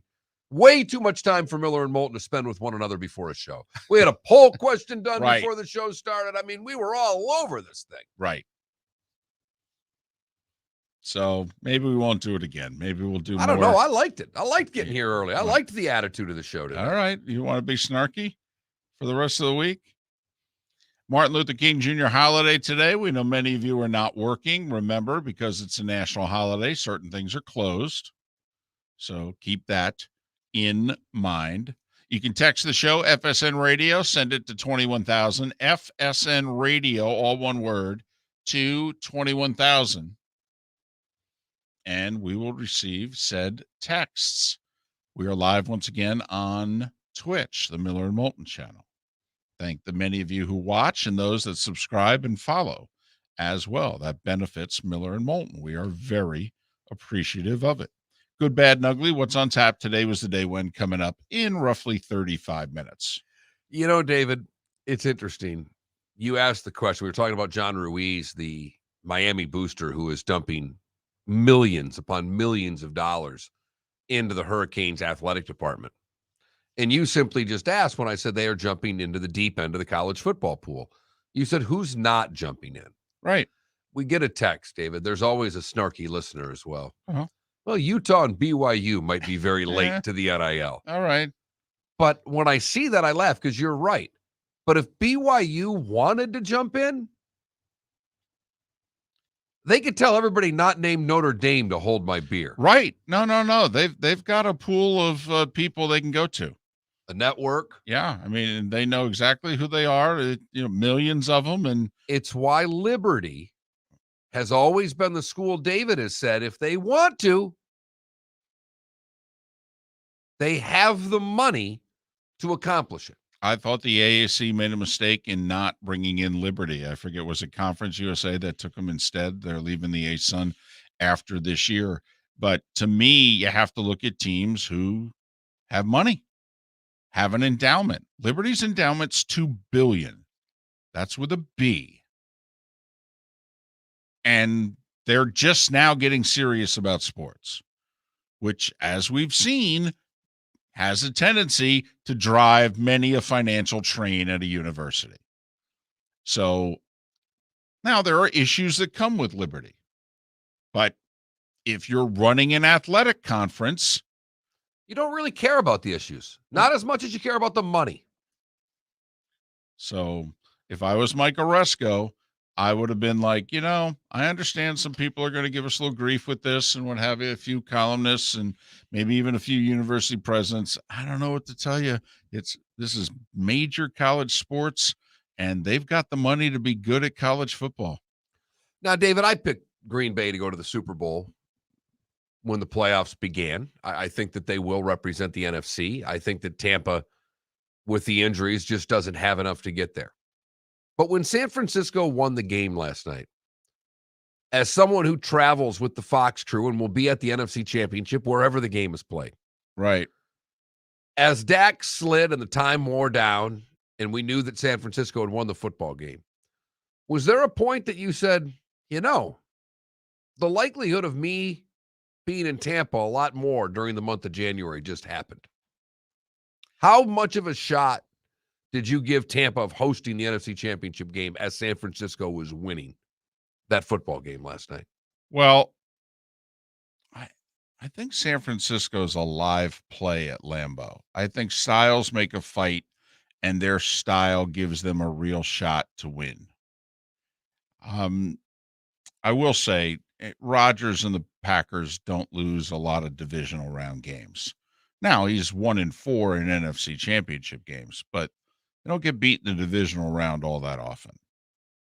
I think part of this is, Dak does hold the ball more than Aaron does. That even with three receivers, there's no Adams there. I just think the way Aaron gets rid of the ball, you're not going to run into the problems. But I do think the running game of San Francisco and what they could do, the number of plays they could put on that Packers defense will be interesting. I know we have plenty of time to get that, but I literally was just thinking from in terms of the Tampa sentiment, I'm watching that last night going, damn, is Tampa going to be home the entire month of January? Well, I was torn watching the game from a Buccaneer standpoint for this reason, Mark. Dallas outplayed Tampa week 1. The Bucs won the game. Dallas outplayed them, and Dak lit that defense up. And I don't know how much that defense has changed from here to now. They've had a ton of injuries in the middle, but I don't know that defense is a whole lot better now than it was week 1. I mean, it was healthy week 1, and Dak torched it. They held on for dear life in that game. They missed the penalties, missed kicks. I mean, Dallas let that one get away, and then at the end, Brady said, I'll take it from here. And so there was a part of me watching it because if Dallas won, they were going to Tampa. Right. And I'm like, wow, that's an interesting matchup because Dallas is a game in many ways. Now, I mean, if you look at them now, Dallas is a game with all the players that Tampa has lost. And I'm sitting on my couch last night going, oh, I don't know the status of Wirfs. The center, Jensen's probably going to give it a go, but it doesn't look like he's going to be 100%. Like, wow, this is a really live play here versus, like, I love Tampa's chances of going to the NFC title game if they can get Arizona. I mean, absolutely love them. But I was weighing Dallas versus the Rams, Mark. Because obviously if the Niners win, the Bucs were going to get the winner of tonight's game. And I was weighing, well, the Rams have already beaten them in L.A., but Dallas came to Tampa and outplayed them and lost. And it's probably Tampa would prefer Dallas over the Rams. I think so too. But I think it's a lot closer than you think because I also felt about the Cowboys. I felt they were going to lose. But I did say if they win one, all bets were off. No, David, you said it all along. If they can win one, they can win 3. Was right. Kind of what you had said most of last week. So I understand where you're coming from with Dallas. But I would much rather had them play the Cowboys than the Rams. Now you just look at the added part of this. The Rams can get to the quarterback through the middle of the line. If you've lost a tackle and a center, even if they both play, they're not going to be 100%. I think the biggest thing going for Tampa Bay right now is the extra 2 days they will have versus the Rams or Cardinals for that matter. Yeah, I mean, they'll have 30 plus hours for sure. And the Cardinals Rams are going to have to travel on what's a short week for them, and it'll be a normal week for Tampa. But I do think that even though the Rams, this isn't divisional. I'm not playing the beat a team 3 times. I don't think the difference between beating a team once and beating a team twice, particularly when that game was played, there's been so much change to both these teams. There was no Beckham. There was a Woods. Akers didn't play. He's now playing. What's the health of every lineman? I don't know the answer to that question off the top of my head. But I don't want to start getting into October games and start relating them to January games because I don't think one has anything to do with the other, particularly when they're not in division. If they're in division, the familiarity with teams, I think, is apparent. And that's what we watched. We watched Buffalo yesterday, who New England got lucky in that win game. They had 2 long runs. Other than that, they did nothing. And they pulled off a coaching win. The other game they played against one another, Buffalo kicked the crap out of them. They did the same thing twice. I think the Bills should, that sports writer that they're mad at for that question that he asked when he said, are you guys embarrassed by the fact that they, only had to throw the ball 3 times to beat you and they got all bent out of shape? They've only lost once since then, and I believe it was at Kansas City. I mean, there's a part of me that's because they are clearly, especially the 2 games against New England. I mean, that team was possessed.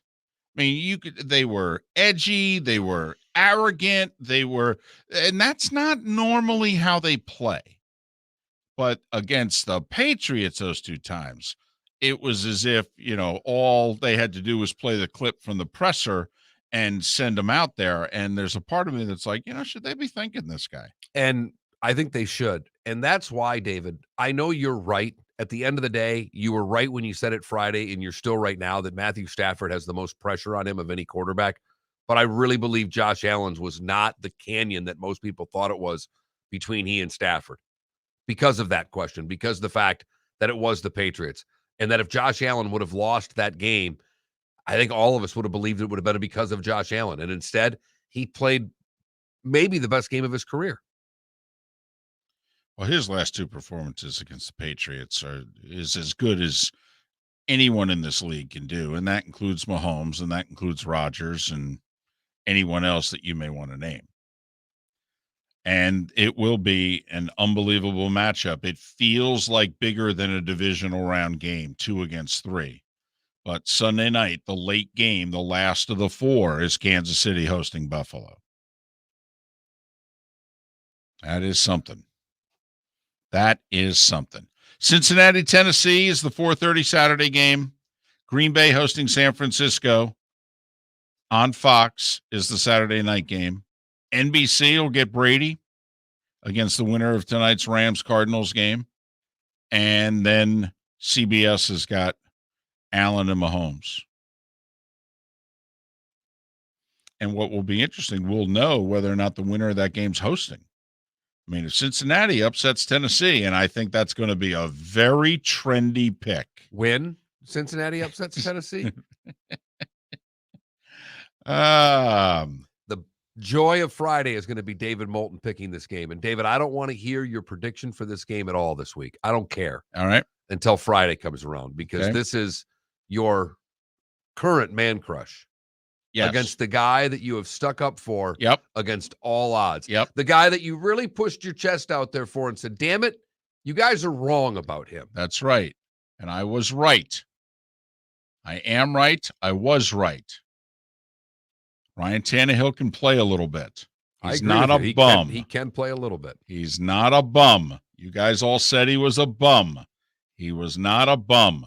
The organization around him was a bum. That part's true. He's still a bottom third quarterback. No, he's not. That's a joke.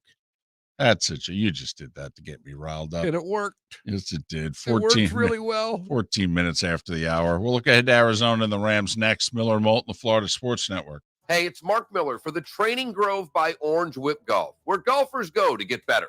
Improve your golf game from home with Orange Whip Golf and Fitness online swing training program, The Training Grove. With a growing swing training video library and a daily program prescribed by golf fitness professionals, The Grove provides a clear path to unlock your most powerful swing, giving you control of your game like never before. Join thousands like me who have finally found a way to achieve results in half the time of traditional game improvement methods with The Grove's revolutionary blend of golf fitness, instruction, and award-winning Orange Whip products. Go to orangewhipgolf.com to get started for a free 14-day risk-free trial and use code Miller10 to get $20 off your first month. That's orangewhipgolf.com to get started for a free 14-day risk-free trial. Remember to use code Miller10. That will get you $20 off your first month.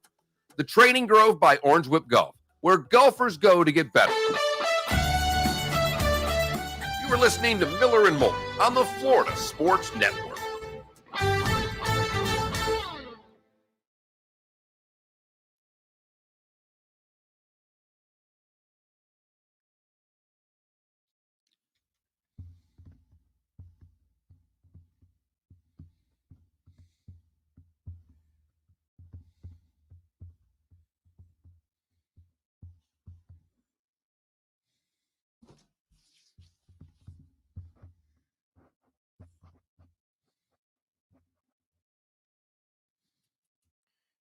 Hey, guess what?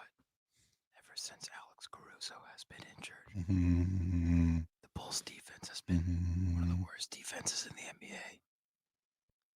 Is Alex Caruso the difference? Question mark. Maybe.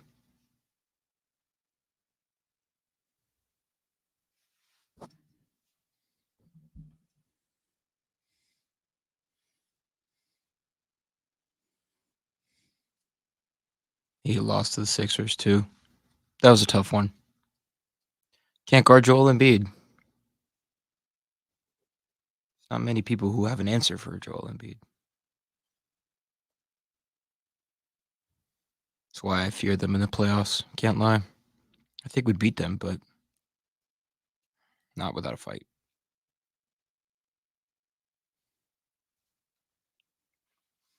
Okay, I'm done with the NBA talk. You are right. It's warm in here today. Yeah, the air's not on. The hallways are cool. My guess is that on Friday before they left, it had been cool recently, and so they turned the air Well, off. they probably have it set up. Somebody probably has it set up in an office that it's on, like it's not on all weekend. You know what I mean? Hey, what channel is the Super Bowl on this year? It is on NBC. NBC. We're going to be getting some. It is God. Is that Al Michaels? Yes.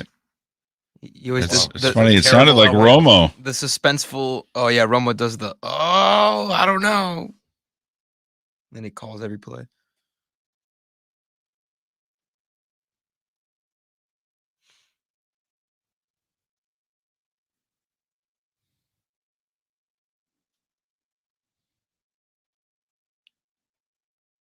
Was the last NBC Super Bowl that Eagles Super Bowl?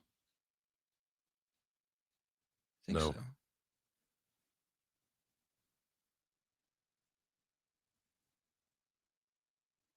Oh, maybe the Rams. Man, those are good looking. The Falcons, red, black, and white unis. Old red helmets. That's a good looking. That 70s or Super 70s Sports tweeted out the Vikings team picture. Look at how beautiful those 73 Vikings uniforms were. And someone's got a Falcons one below it. That's so good looking. Gator Dad, give me Spo all day.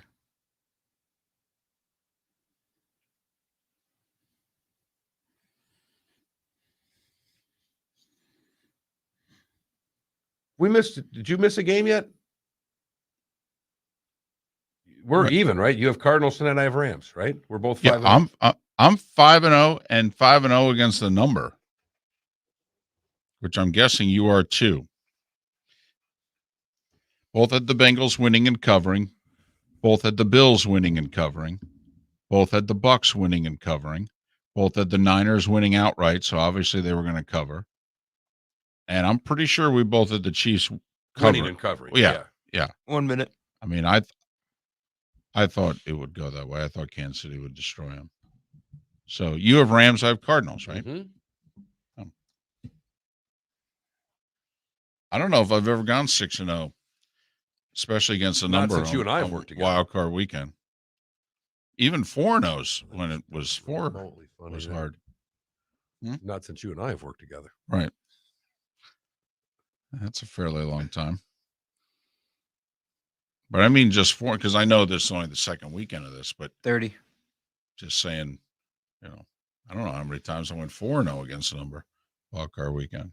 Just tell me that's not a gorgeous uni right there, David.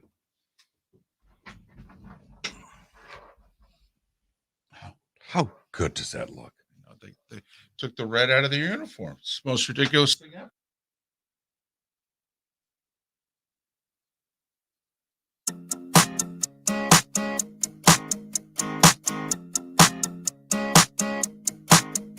You're listening to Miller and Moulton, exclusively on the Florida Sports Network. 21 minutes past the hour. Miller and Moulton, the Florida Sports Network, the Florida Sports Network. Arizona at the Rams tonight. Third meeting of the year. The teams split in the regular season. Each team winning on the road. 27-23 Rams is what Vegas is telling you. It's 3.5 right now. 50 is what I'm seeing as an over-under. So 27-23 Rams, 27-24 Rams, something like that is what Vegas is telling you this game is going to be. God, I hope we could get something that close. That would be nice. It would be nice after a super wild card weekend that Was super boring for most of the time. Was disappointing in many cases. Not that there weren't spectacular moments, but I think Well, there always are. 5 games, you're going to get a lot of spectacular moments. We didn't get as many as we wanted. We didn't get the competitiveness that we wanted. And not much of a surprise in a lot of areas. We told you that Tampa Bay was going to blow out Philadelphia. We told you. Pat Kerwin got on this show Friday, and I went through the point spreads of the Colts losing to the Jags and the Bills losing to the Jags, and Pat laughed at me. right. And I set him up for it. I knew what he was going to say. And he goes, yeah, lay the points all day long.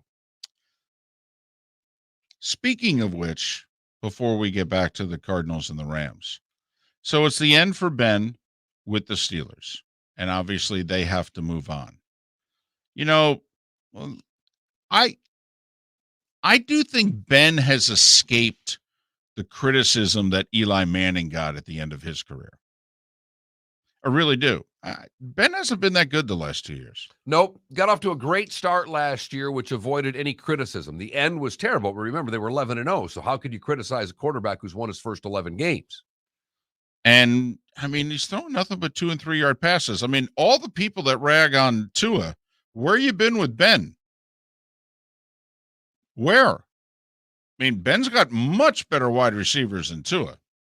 Where you been with Ben? Well, it's really easy. Ben's won the final game twice. They don't get the criticism that the guy who's not won any games. So that's an easy one. I think your Eli is a much more accurate portrayal. And I think the reason I'm giving you is why. I'm not saying it's not justified that he could have gotten more grief, but they were 11-0 a year ago. Yep, they were. Largely because of defense, but yes, they were 11-0. But it's easy. You don't get criticism when you're 11-0. No, well, it's tough to. It is. Although in this day and age, let's face it, we'll criticize for anything at any time, right. David. It's who we are. It's what we do. Right. But going forward, it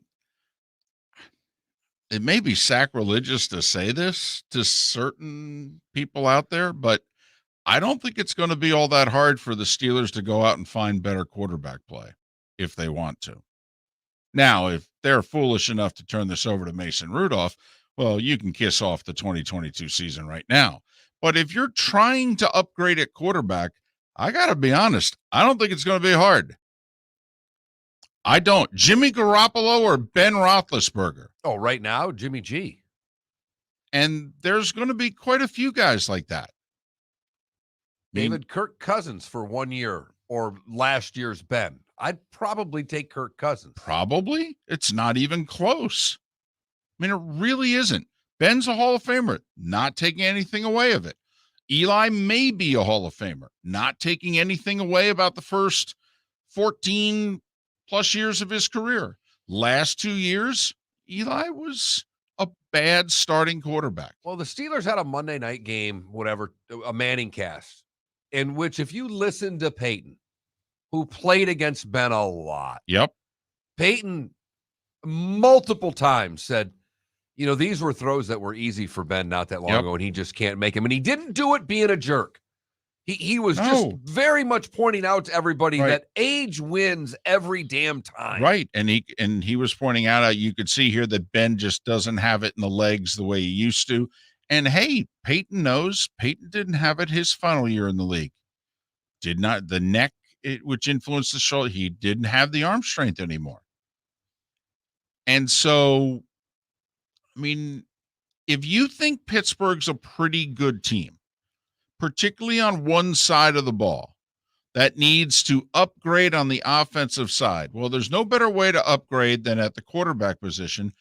If you can find a quarterback in free agency in particular, and then if you're the Steelers, just keep investing in that offensive line, man. It's not good enough. No, it is not. But then you start to think, could this team be a team that nobody, and I don't mean now when, nobody wants to play the Steelers. Yeah, I know the defense is, can be a tough out, et cetera. Tomlin, they're well coached, all that. But I'm talking about a team. I'm talking about a 12-13 win team in a division which is seemingly getting better every year. I mean, the Steelers have kind of smoked and mirrored this for the last couple of years. But they've done it with, right now they've got good receivers. It looks like this tight end can play a little bit. They've got a young running back. They do have some pieces. You're right, David. They spend a little time on the offensive line and get average quarterback play. They could be a lot better in a hurry. Well, what if they could actually get pretty good to good quarterback play? Then they might be the second best team not named the Cincinnati Bengals in that division. So just throwing that out there if you're the Steelers. And I know, listen, everybody now has completely flipped, changed their tune. Aaron's staying. He's not going anywhere. All right.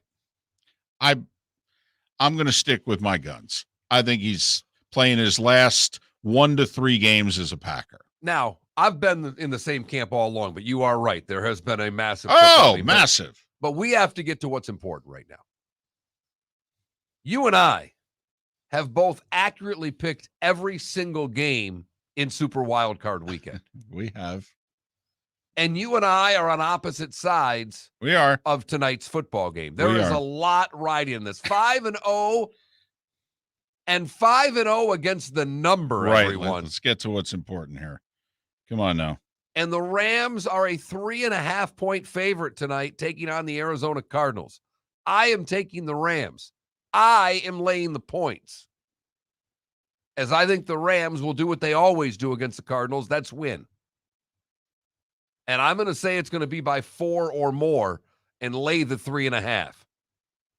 That puts the ball in your court, Mr. Moulton. I know. Listen, I'm not going to say that I'm super confident about this pick like I was the first 5. It is Super Wildcard Weekend. It doesn't mean I'm super confident.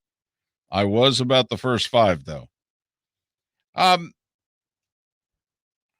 Here's my thing. I thought the Rams got beat up against the Niners pretty badly. Here's the other deal. Cliff Kingsbury is a pretty darn good coach when it comes to calling plays and exposing matchups and all that. And the Rams safeties in particular are a mess right now. Now, I would love Arizona if they had Hopkins, and I mean love them. But I don't know how they're going to stop Zach Ertz tonight. And I'm talking like 8 to 11 catches type, not be able to stop him tonight. They do not have good safety play tonight in any way, shape, or form. Now, it is true the Cardinals have a real problem blocking the Rams. There's no doubt about that. But they figured something out in the first meeting in Los Angeles this year, and they just flat torched them. Now, it was the week after the Rams beat the Bucks, and There you go. that was a really big game for the Rams, and it was a sold-out crowd, and it was a sold-out L.A. crowd. Well, the good news is that I don't think Arizona has even as many fans as the LA Rams. Well, I do think they'll travel better than the L.A. Chargers. I do. That's a hell of a good point. Not David. much, but I do think they'll travel better to Los Angeles than the Chargers do. But Kyler Murray intrigues me. I think he's better than most people think. I really do. And needs to figure out how to escape the Rams, though. I would like to think that Kingsbury and Murray have learned 1-5 against these guys, and they've learned, Arizona's all in on this year too. They've traded away resources. They brought in some veterans. I think Watt's going to try to give it a go tonight. Will be interesting to see if he can add anything, even if it's just rushing the passer on third downs. So, listen, you're the smart play. They're at home. They were the better team in the regular season overall. And they own the Arizona Cardinals. And they are 5-1, although they are 1-1 this year. And this is the best Cardinals team of the bunch. So, but this division, you would admit, is quirky. It is. The other thing is that concerns me, and I've been a Stafford almost apologist over the years. He's got to stop turning the ball over. He's got 9 in the last 4 games. Yep. You can't commit 2 turnovers in a playoff game and expect to win. And so, I mean, I'll say this. I think if turnovers are even, you're going to end up winning. But they got injuries on the offensive line. Their safety play is very vulnerable, and Stafford is turning the ball over. I'm going to take a flyer on Murray and the Cards. Next week could be the end for the Rams, but this week Stafford's going to look great. Odell Beckham will catch a couple touchdowns, one for sure, maybe even two. And I'm thinking 30-17. Oh, all right. LA. Okay. And what is it they're saying? 27-23? 27-23, 3.5, 50 is what I've got in front of me. I think it's going to be under. 50 seems high to me. Miller and Moulton. Good, bad, and ugly. What's on tap? Today was the day when. All coming up as we wrap up this Martin Luther King Jr. holiday edition of Miller and Moulton on the Florida Sports Network. It's been a great start to the NFL season, and it's only getting better at DraftKings, the official daily fantasy partner of the NFL. DraftKings is putting new customers in the center of the action with a free shot at millions of dollars in total prizes. Get in on the action now. It's simple. Just pick your lineup, stay under the salary cap, and see how your team stacks up against the competition. Feel the NFL action like never before with a free shot at millions of dollars in total prizes. DraftKings is safe, secure, and reliable. And the best part is you can deposit and withdraw your cash whenever you want. Download the DraftKings app now and use code M&M. This week, new customers can get a free shot at millions of dollars in total prizes. Enter code M&M to get a free shot at millions in total prizes with your first deposit. That's code M&M. Only at DraftKings, the official daily fantasy partner of the NFL. Minimum $5 deposit required. Eligibility restrictions apply. See DraftKings.com for details. You were listening to Miller and Moulton on the Florida Sports Network.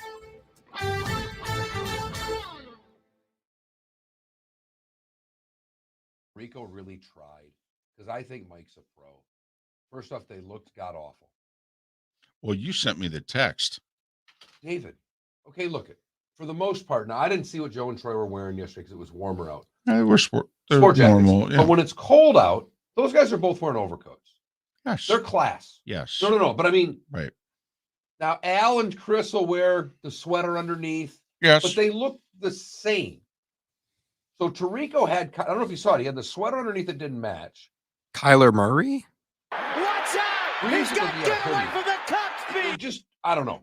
Like, it bothered you. I will say it bothered you more than it bothered me when I saw it. I just, you know why? Because it was the first shot they showed. Like, you saw it, I'd already warned you. But the first shot I see, when I see Joe and Troy, they look class. Every time. And maybe it's me and making you wear a sport jacket to a minor league hockey game. I expect them to look classy. Not look like that they had to put this on. So Felipe, he's running the Blades. He's doing the games.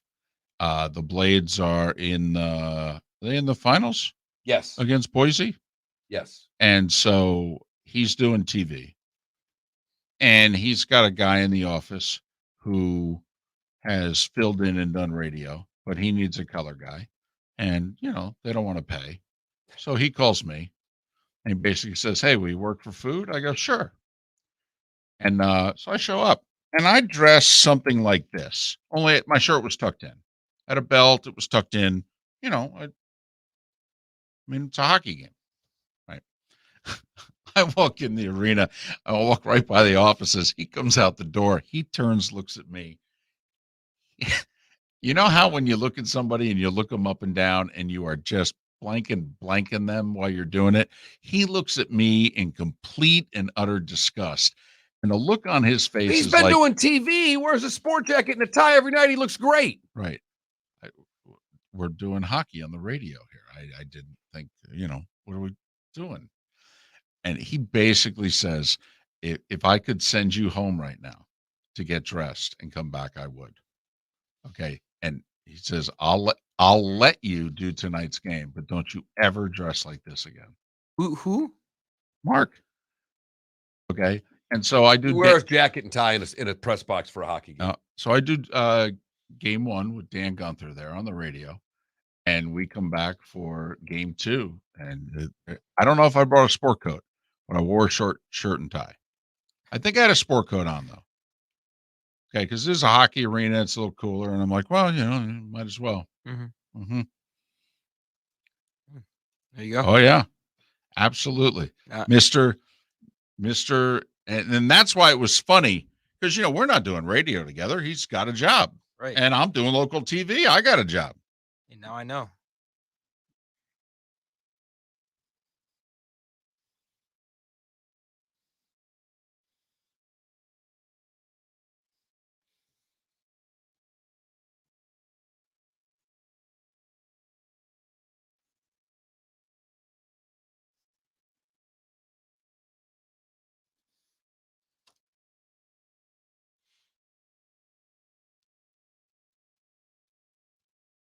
You know what really sucks? There are a few very significant things that happened in sports yesterday. It is the bad thing.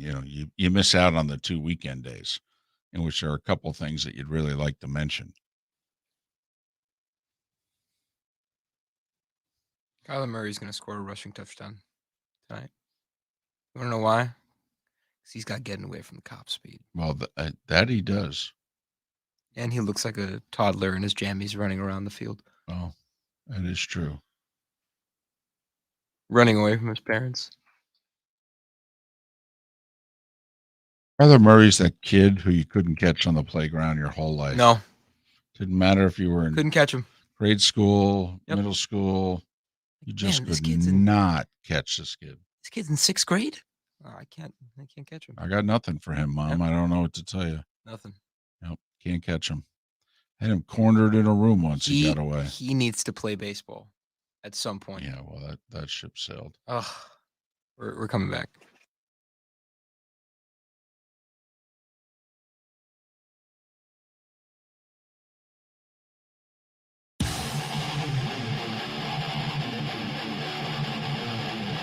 You're listening to Miller and Moulton, exclusively on the Florida Sports Network.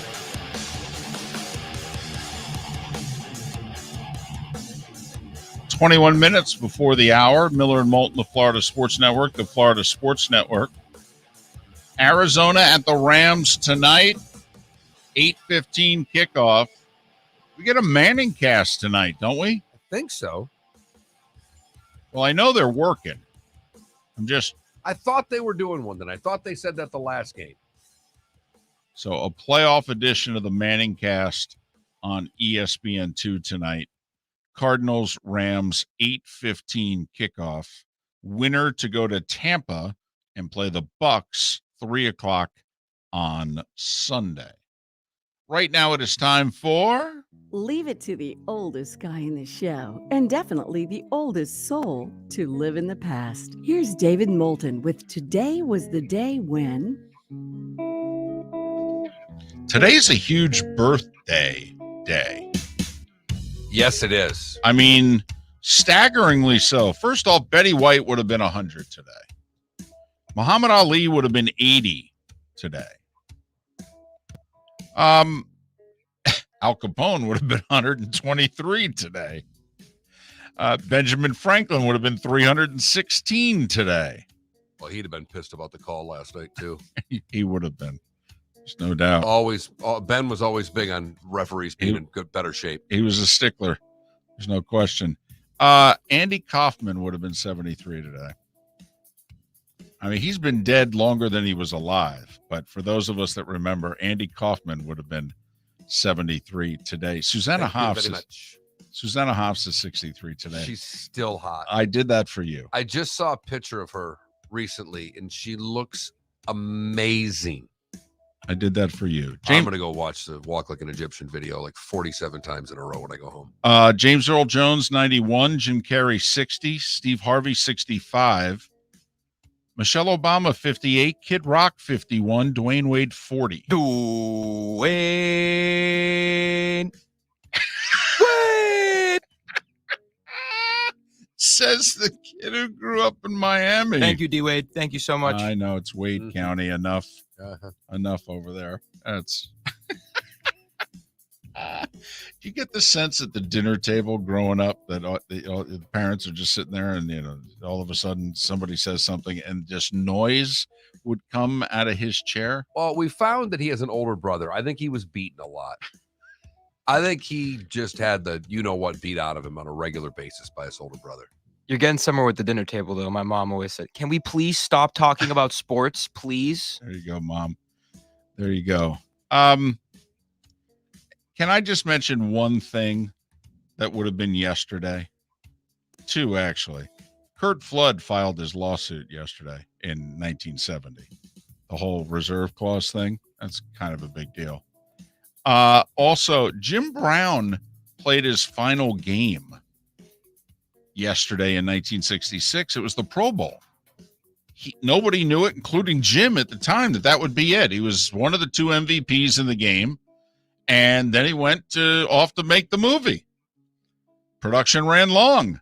Modell gave him a hard time. He said, well, fine, I quit. Right. I'm making a lot more money doing this. And I'm having romantic scenes with, was it Aunt Margaret? I mean, who was he with in that movie? So anyway, on this day, January 17th, it was Super Bowl V, Mark. Super Bowl V at the OB. The Orange Bowl hosted 3 of the first 5 Super Bowls. Baltimore beat Dallas 16-13. This was the game with all the turnovers and the first time that a player on the losing team was named MVP. Chuck Howley, linebacker for the Cowboys, was named MVP. Sorry, Browns fans. Hate to do this to you.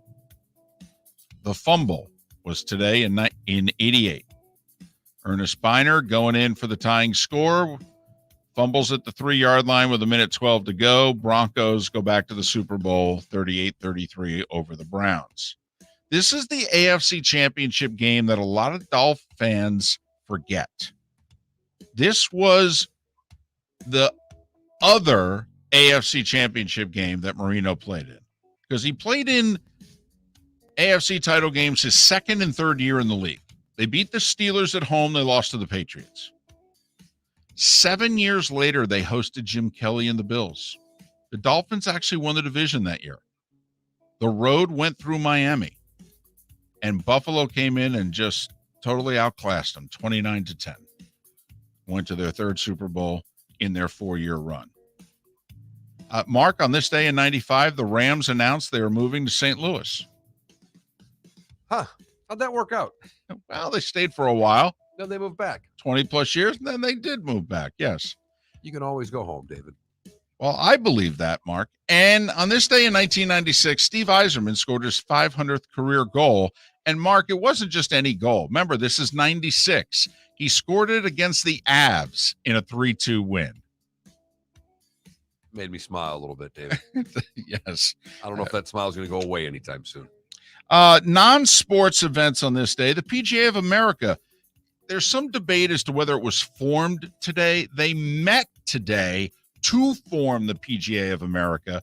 This date is often given credit as the day that the PGA was formed. So it was on the bar nap today. It didn't become official for a couple more days. Right. I think the ink was not dry and the signature's official, etc.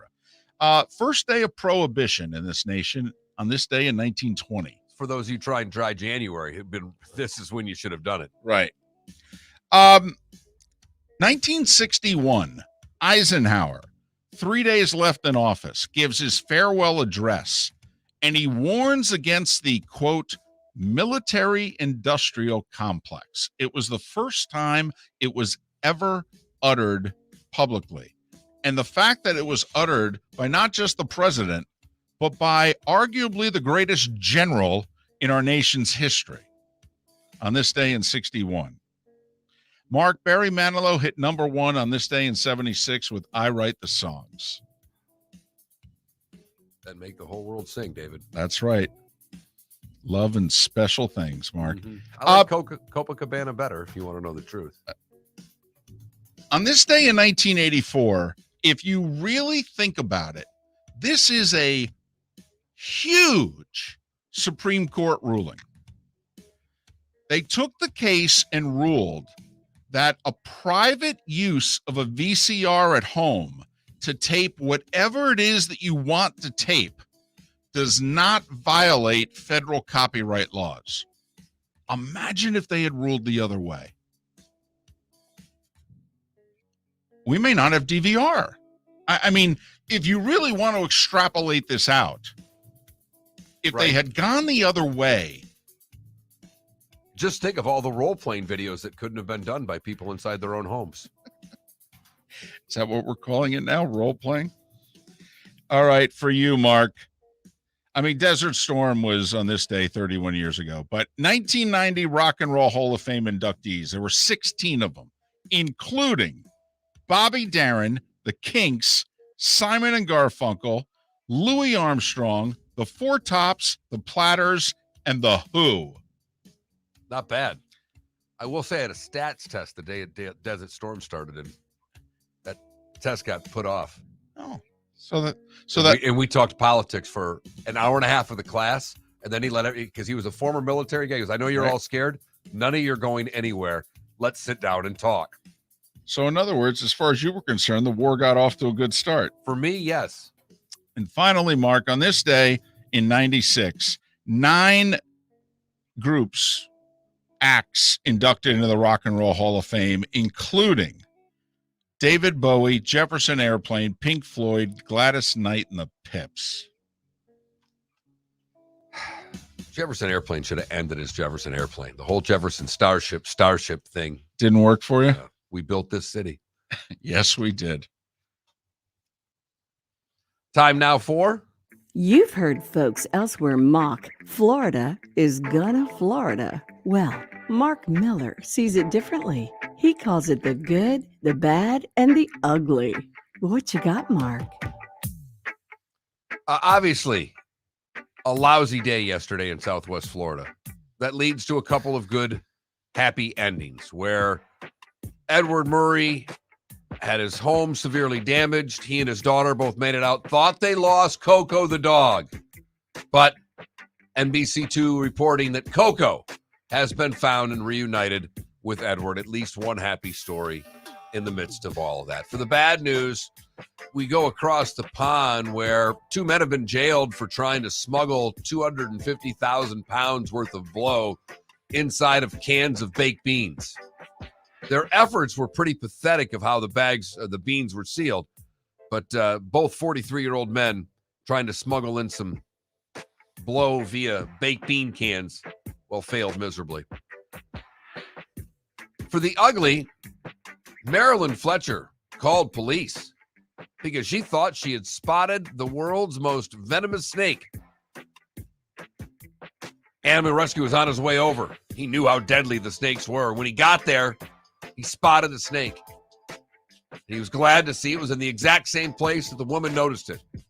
Then he noticed it wasn't moving at all before realizing that the king cobra was a plastic snake. Whew.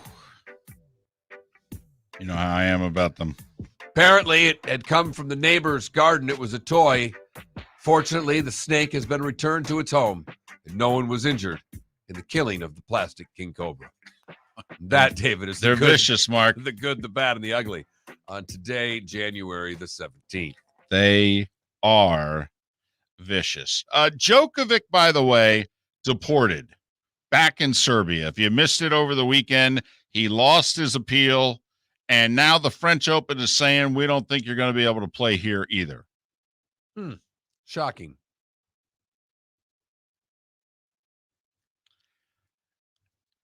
And told you last week he wasn't playing in the French. No, you did. You said, listen, if he doesn't get in the Australian, you wondered how he was going to play the French or Wimbledon. Right. Still plenty of time to make the U.S. Open in September, but at this stage of his career, he's basically playing for majors. I mean, him and Rafa and Federer's still active, although a lot of people think he's going to try to play Wimbledon and then call it a day. But I mean, they're all tied at 20. Gives Rafa a huge edge. Well, yeah. I mean, he'll certainly win the French now. I mean, he normally does anyway. Now he's got a real shot at the Australian. The Australian's the bugaboo tournament for Rafa. And he keeps losing the finals to the other two guys. He's lost like 5 times in the finals. And neither are there. A lot of day basketball today with Martin Luther King Day. 12:30, Pelicans and Celtics get it started. Knicks and Hornets at 1. There's a 2 o'clock game in Washington. There's a bunch of 3 o'clock games. Literally NBA to bet on all day long. The Raptors take on the Heat in Miami tonight at 7:30. Orlando is hosting Portland at 7 o'clock tonight.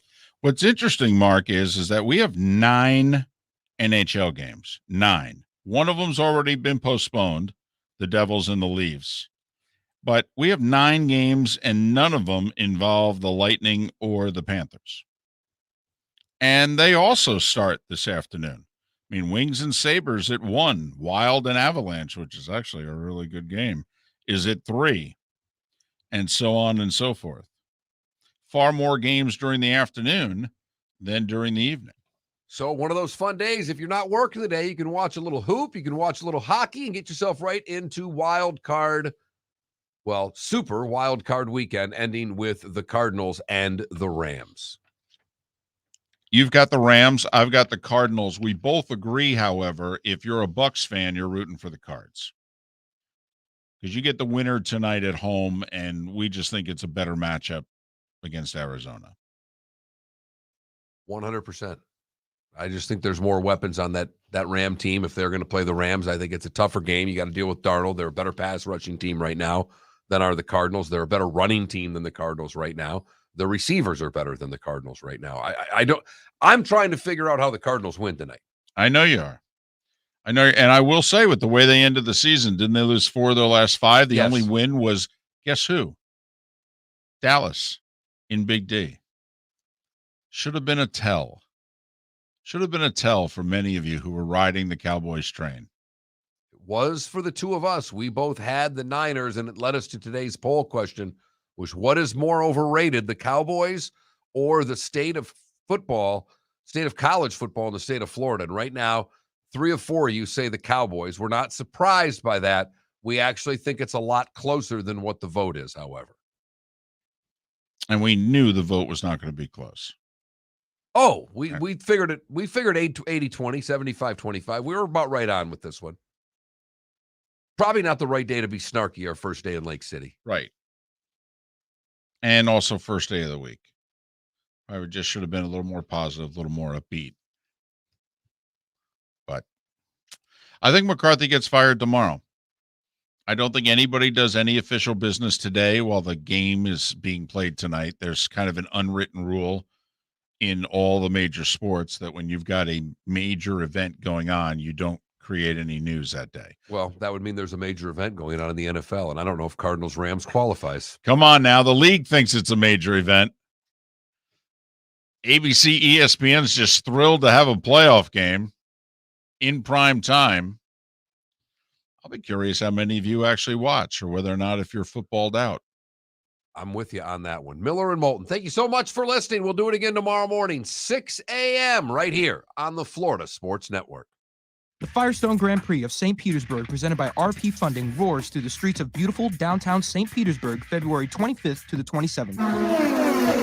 3-day tickets are on sale now at gpstpete.com. It's fast, fun, family entertainment jam-packed into 3 days. The weekend is highlighted by the NTT IndyCar Series race taking the green flag on Sunday afternoon. It all happens at the Firestone Grand Prix of St. Petersburg, presented by RP Funding, February 25th to the 27th. Get your tickets at gpstpete.com to secure the best seats. It's been a great start to the NFL season, and it's only getting better at DraftKings, the official daily fantasy partner of the NFL. DraftKings is putting new customers in the center of the action with a free shot at millions of dollars in total prizes. Get in on the action now. It's simple. Just pick your lineup, stay under the salary cap, and see how your team stacks up against the competition. Feel the NFL action like never before with a free shot at millions of dollars in total prizes. DraftKings is safe, secure, and reliable. And the best part is you can deposit and withdraw your cash whenever you want. Download the DraftKings app now and use code M&M. This week, new customers can get a free shot at millions of dollars in total prizes. Enter code M&M to get a free shot at millions in total prizes with your first deposit. That's code M&M. Only at DraftKings, the official daily fantasy partner of the NFL. Minimum $5 deposit required. Eligibility restrictions apply. See DraftKings.com for details.